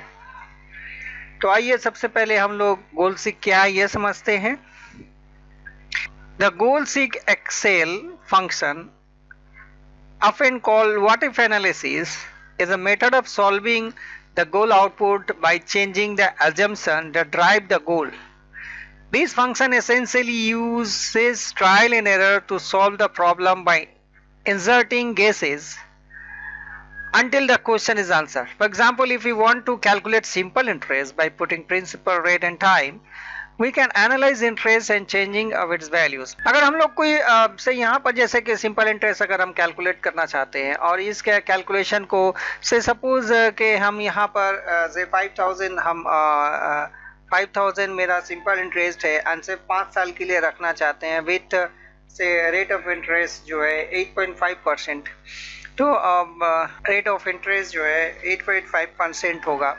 एंड देन हमको जो है सिंपल इंटरेस्ट कैलकुलेशन करना है। तो सिंपल इंटरेस्ट का फॉर्मूला जो है हम यहाँ पर क्रिएट करेंगे। कैसे करेंगे ये आपको पहले बता चुके हैं पिछले वीडियो में, बहुत सारे वीडियो में। तो यहाँ पर हम जस्ट इक्वल टू देंगे, देन यहाँ ब्रैकेट एक देंगे, इसको ऊपर ये क्लिक करेंगे, यहाँ इनटू का साइन देंगे, देन यहाँ पर एक और इसको क्लिक करेंगे दैट इज टाइम है।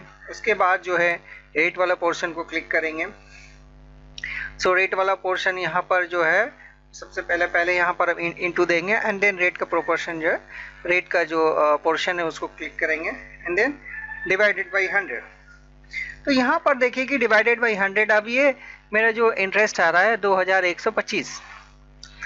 सो अगर हम चाहते हैं कि इसको 500 हम कैलकुलेशन करें तो अब यहाँ कितना चेंजेस करेंगे, सॉरी अगर यहाँ हम चाह रहे हैं कि मेरा जो इंटरेस्ट 5000 हो, कितने साल में हम 8.5% रखेंगे तो ये मेरा 5000 रुपये होंगे। सो इसको जो है हम लोग परम्यूटेशन कॉम्बिनेशन के जरिए गेस कर सकते हैं। But with the help of goal seek हम लोग इसको जो है आराम से जो है ये सारे जो गेसेस है ऑटोमेटिकली हम लोग को वो गेस करके दे देगा कि कितना ईयर हम रखेंगे कि मेरा जो है 8.5% के हिसाब से वो 5000 हो जाए। तो आइए हम लोग देखते हैं कि गोल्सिक फार्मूला कैसे अप्लाई होता है। तो गोल्सिक फार्मूला अप्लाई करने के लिए हमको जो मेरा जो मेन जो जहाँ पर कर्सर रखेंगे वो मेरा फंक्शन के ऊपर होना चाहिए, जो हमने फंक्शन यानी जो हमने फार्मूला बनाया है। ओके, उसके बाद यहाँ से जो है हम लोग जाएंगे डेटा में। अब ये देख रहे हैं ना, डेटा टैब में जाएंगे तो यहाँ पर डेटा रिबन्स आ रहा है, यहाँ पर एक व्हाट इफ एनालिसिस है। ठीक है, ये व्हाट इफ एनालिसिस में हम क्लिक करेंगे। यहाँ पर आप देख रहे हैं गोल्सिक है, तो यहाँ पर भी हम क्लिक करेंगे। आफ्टर क्लिक करने के बाद मेरा जो यहाँ पर जो सेट सेल दिखा रहा है, यानी इसको इस सेल को सेट करना है, यानी इस सेल को हमको चेंजेस करना है। एंड जो है हमको वैल्यू चाहिए 5000 रुपीज, तो यहाँ पर हम 5000 देंगे। और यहाँ पर क्या है, कौन सा सेल को हम चेंज करेंगे कि मेरा ये 5000 आ जाए। तो हमको क्या करना है, ये टाइम पीरियड को हमको चेंज करना है। तो यहाँ पर जो है, यहाँ पर क्लिक करने के बाद यहाँ कर्सर देखिए ब्लिंक कर रहा है, यहाँ पर हम क्लिक करेंगे। ये हमने क्लिक किया तो हमने किसके ऊपर क्लिक किया, ये जो यहाँ टाइम के ऊपर, जो कि 5 साल दिखा रहा है। सो यहाँ पर होने के बाद जो है, अब यहाँ पर जैसे हम ओके करेंगे, आप देखिए यहाँ पर जो है ऑटोमेटिक जो है 11.7647 जो है ईयर हम रखेंगे, तो मेरा 8.5 ईयर्स के हिसाब से ये 5000 रुपया हो जाएगा। डेट मीन्स 8.5% के हिसाब से।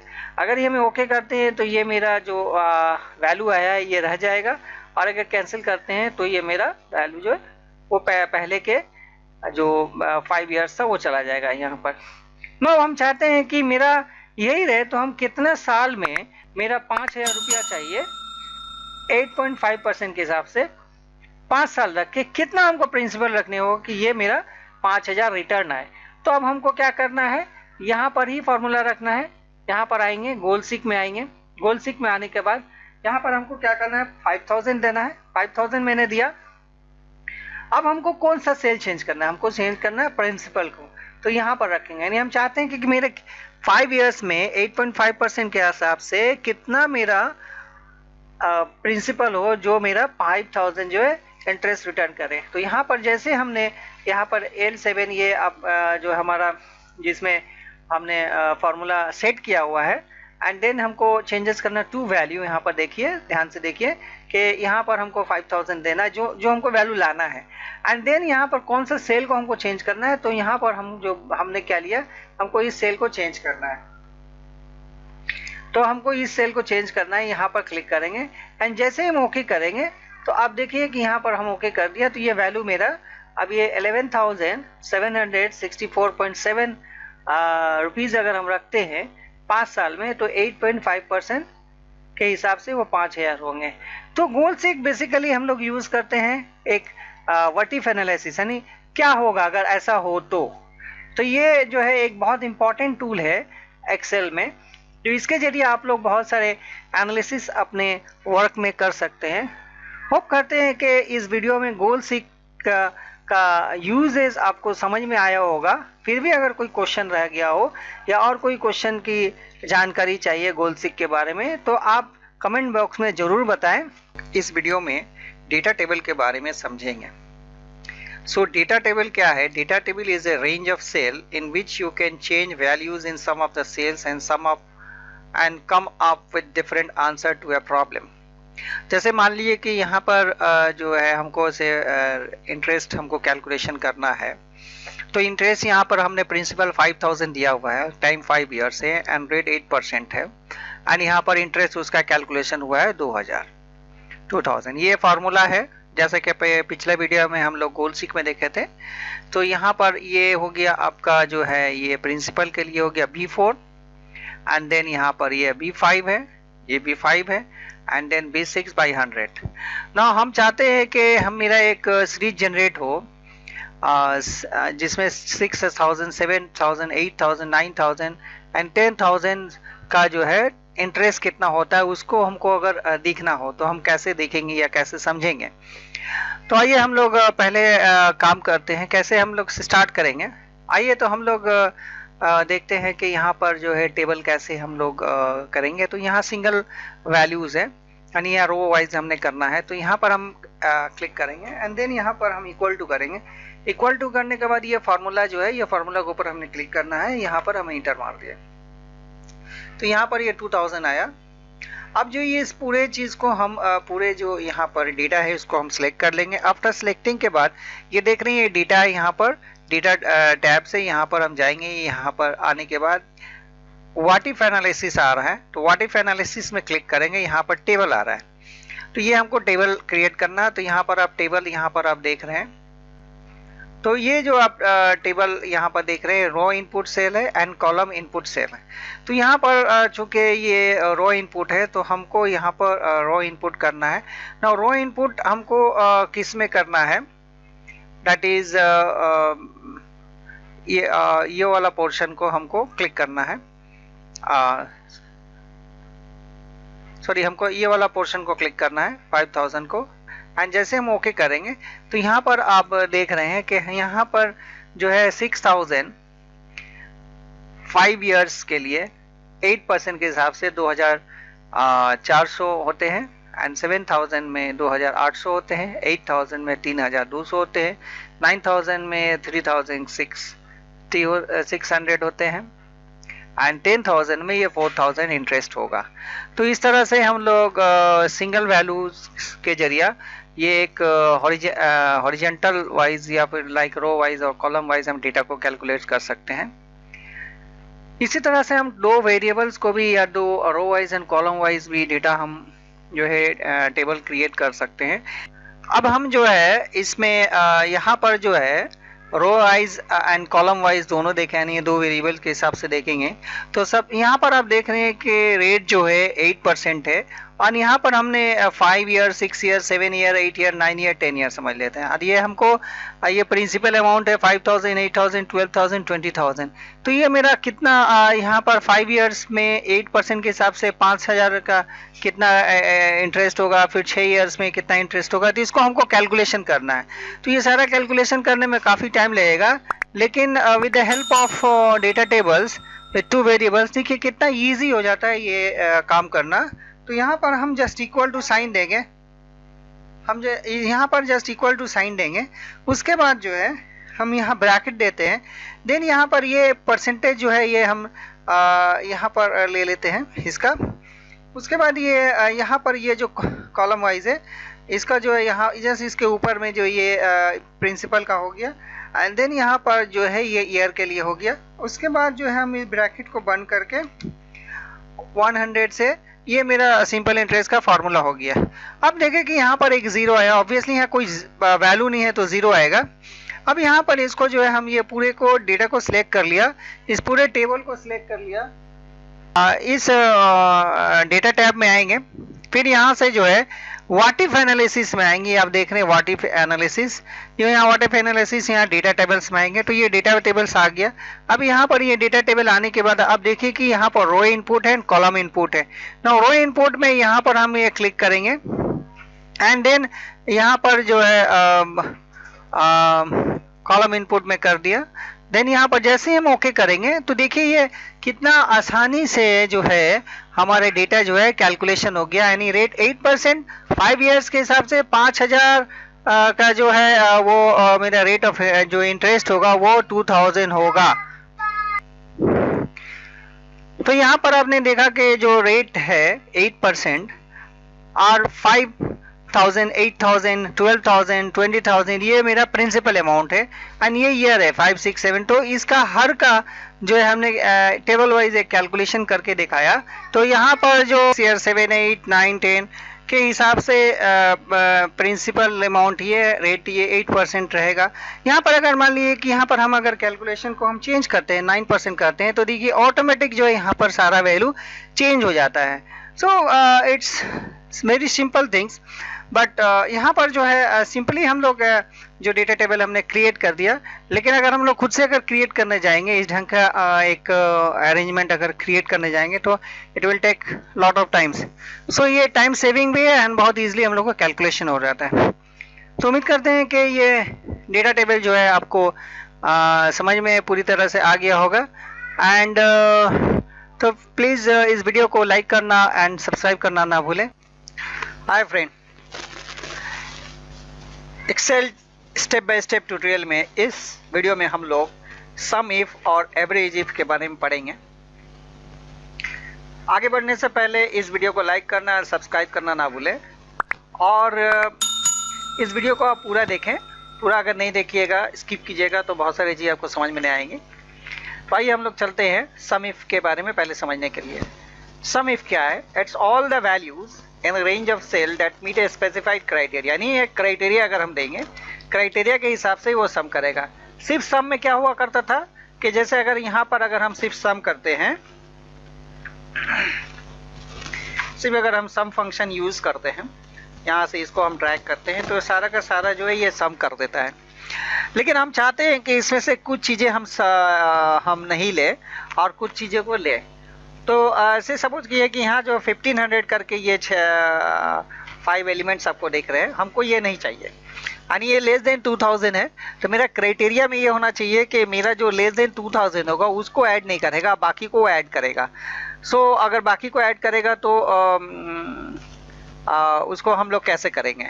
या फिर अगर हम लेस देन 2000 करेंगे तो वो 2000 के अंदर में करेगा, और ग्रेटर देन 2000 करेंगे तो वो 2000 के ऊपर में जो भी एलिमेंट्स होगा। तो पहले हम लोग 2000 के अंदर में करते हैं, देखते हैं क्या होता है। सम इफ, तो यहाँ पर हमने दिया equal to, then sum if हमने इस्तेमाल किया सम इफ। तो यहाँ पर जो है, यहाँ पर आप देख रहे हैं फर्स्ट क्या है, ये टोटल रेंज हमने यहाँ सेलेक्ट कर लिया, ये टोटल रेंज सेलेक्ट हो गया। देन कॉमा देंगे, कॉमा देने के बाद हमको जो क्राइटेरिया देना है वो डबल कोटेशन के अंदर में देना है। तो ये डबल कोटेशन के हमने यहाँ पर दिया कि लेस देन 2000 जो होगा एलिमेंट्स, उसको हमको सर्च करके उसको ऐड करना है। तो हम यहाँ पर देखें लेस देन जो है वो 2000 मैंने दे दिया, and then comma, and then हमको कहाँ से कहाँ तक, हम ये पूरा ही रेंज लेंगे। हम अगर यहाँ से यहाँ तक करेंगे तो ये वैल्यू देगा, यहाँ से यहाँ तक करेंगे तो पूरा वैल्यू। तो हम यहाँ पर पूरा वैल्यू ही ले रहे हैं, दैट इज G2 से लेकर G10 तक। अभी इस ब्रैकेट को हम क्लोज करते हैं। तो आप देखिए कि यहाँ पर जो सम जो आया है वो सम इफ में वो जो लेस देन 2000 है उसको लिया गया है। तो यहाँ पर 1 2 3 4 5, देन 15 इंटू 5 कितना हुआ? 7500। तो ये हो गया सम इफ। और अगर मान लीजिए कि अगर हमको ग्रेटर देन 2000 करना है, तो ये वाला जो ग्रेटर देन 2000 यहाँ पर जस्ट इस कंडीशन को हम यहाँ पर, ये जो आप देख रहे हैं यहाँ ग्रेटर देन हम साइन कर देंगे। तो अब जो है मेरा वैल्यू जो है, अब इस सारे वैल्यू को छोड़ के अपर वैल्यू को, जो ये जो वैल्यू जो है इस वैल्यू को ऐड करके यहाँ पर दिखा दिया। तो ये क्राइटेरिया बेस्ड है, सम हो गया। नेक्स्ट आते हैं हम लोग एवरेज इफ के बारे में। तो नॉर्मल अगर हम एवरेज करते हैं तो नॉर्मल एवरेज में क्या होता है, जैसे कि हम लोगों ने देखा है इसके पहले वीडियो में, नॉर्मल एवरेज में क्या होता है, ये सारा का सम करने के बाद जो है उसका वो एवरेज निकाल देगा। तो इस सारा का एवरेज जो है इतना होता है 1844.6। नाउ हम चाहते हैं कि इसमें से कुछ जो है एलिमेंट्स बाद हो जाए, इसी ढंग से कि जो लेस देन 2000 वो बाद होके इसका जो है वो दिखाएगा। तो डेट मीन्स यहाँ पर हम करेंगे से इक्वल टू हम टाइप करेंगे, यहाँ पर अब लिखेंगे एवरेज इफ। एवरेज इफ मैंने दिया, एंड एवरेज इफ में देने के बाद जो है हम किसको, पहले ये पूरा रेंज को हमें सिलेक्ट कर लेंगे, या रेंज को सिलेक्ट कर लिया, एंड हमको क्या करना है, जो मेरा 2000 के ऊपर एलिमेंट्स है, यानी जो 1500 वो हमको नहीं लेना है, तो 2000 के ऊपर जो एलिमेंट्स है उसको लेना है। तो यहाँ पर हम करेंगे ग्रेटर देन 2000। तो जो ग्रेटर देन 2000 है उसको जो है वो एवरेज करके दिखाएगा। देन यहाँ पर ये जो टोटल जो यहाँ पर एवरेज रेंज है, ये एवरेज रेंज को हम यहाँ से यहाँ तक हम सिलेक्ट कर ले रहे हैं, इसको बंद करते हैं। तो आप यहाँ देखें कि ये जो वैल्यू है इस वैल्यू के ऊपर वो जो है एवरेज करके दिखाया। और अगर हम अगर इसका रिवर्स करें, यानी अगर यहाँ लेस देन अगर हम करते हैं, लेस देन अगर हम करते हैं तो लेस देन का क्या हो गया, वो लेस देन का जो है वो 1500 दिखाया। तो अब यहाँ पर देखिए कि ये सारा का सारा जो है वो 1500 है, तो उसका एवरेज भी जो है 1500 आएगा। तो उम्मीद करते हैं कि आपको सम एवरेज और सम इफ और एवरेज इफ आपको क्लियर हुआ होगा। सो आप अगर कोई और क्वेश्चंस होगा तो आप प्लीज़ कमेंट बॉक्स में ज़रूर बताएं और इस वीडियो को लाइक करना ना भूलें please. Thank you for watching.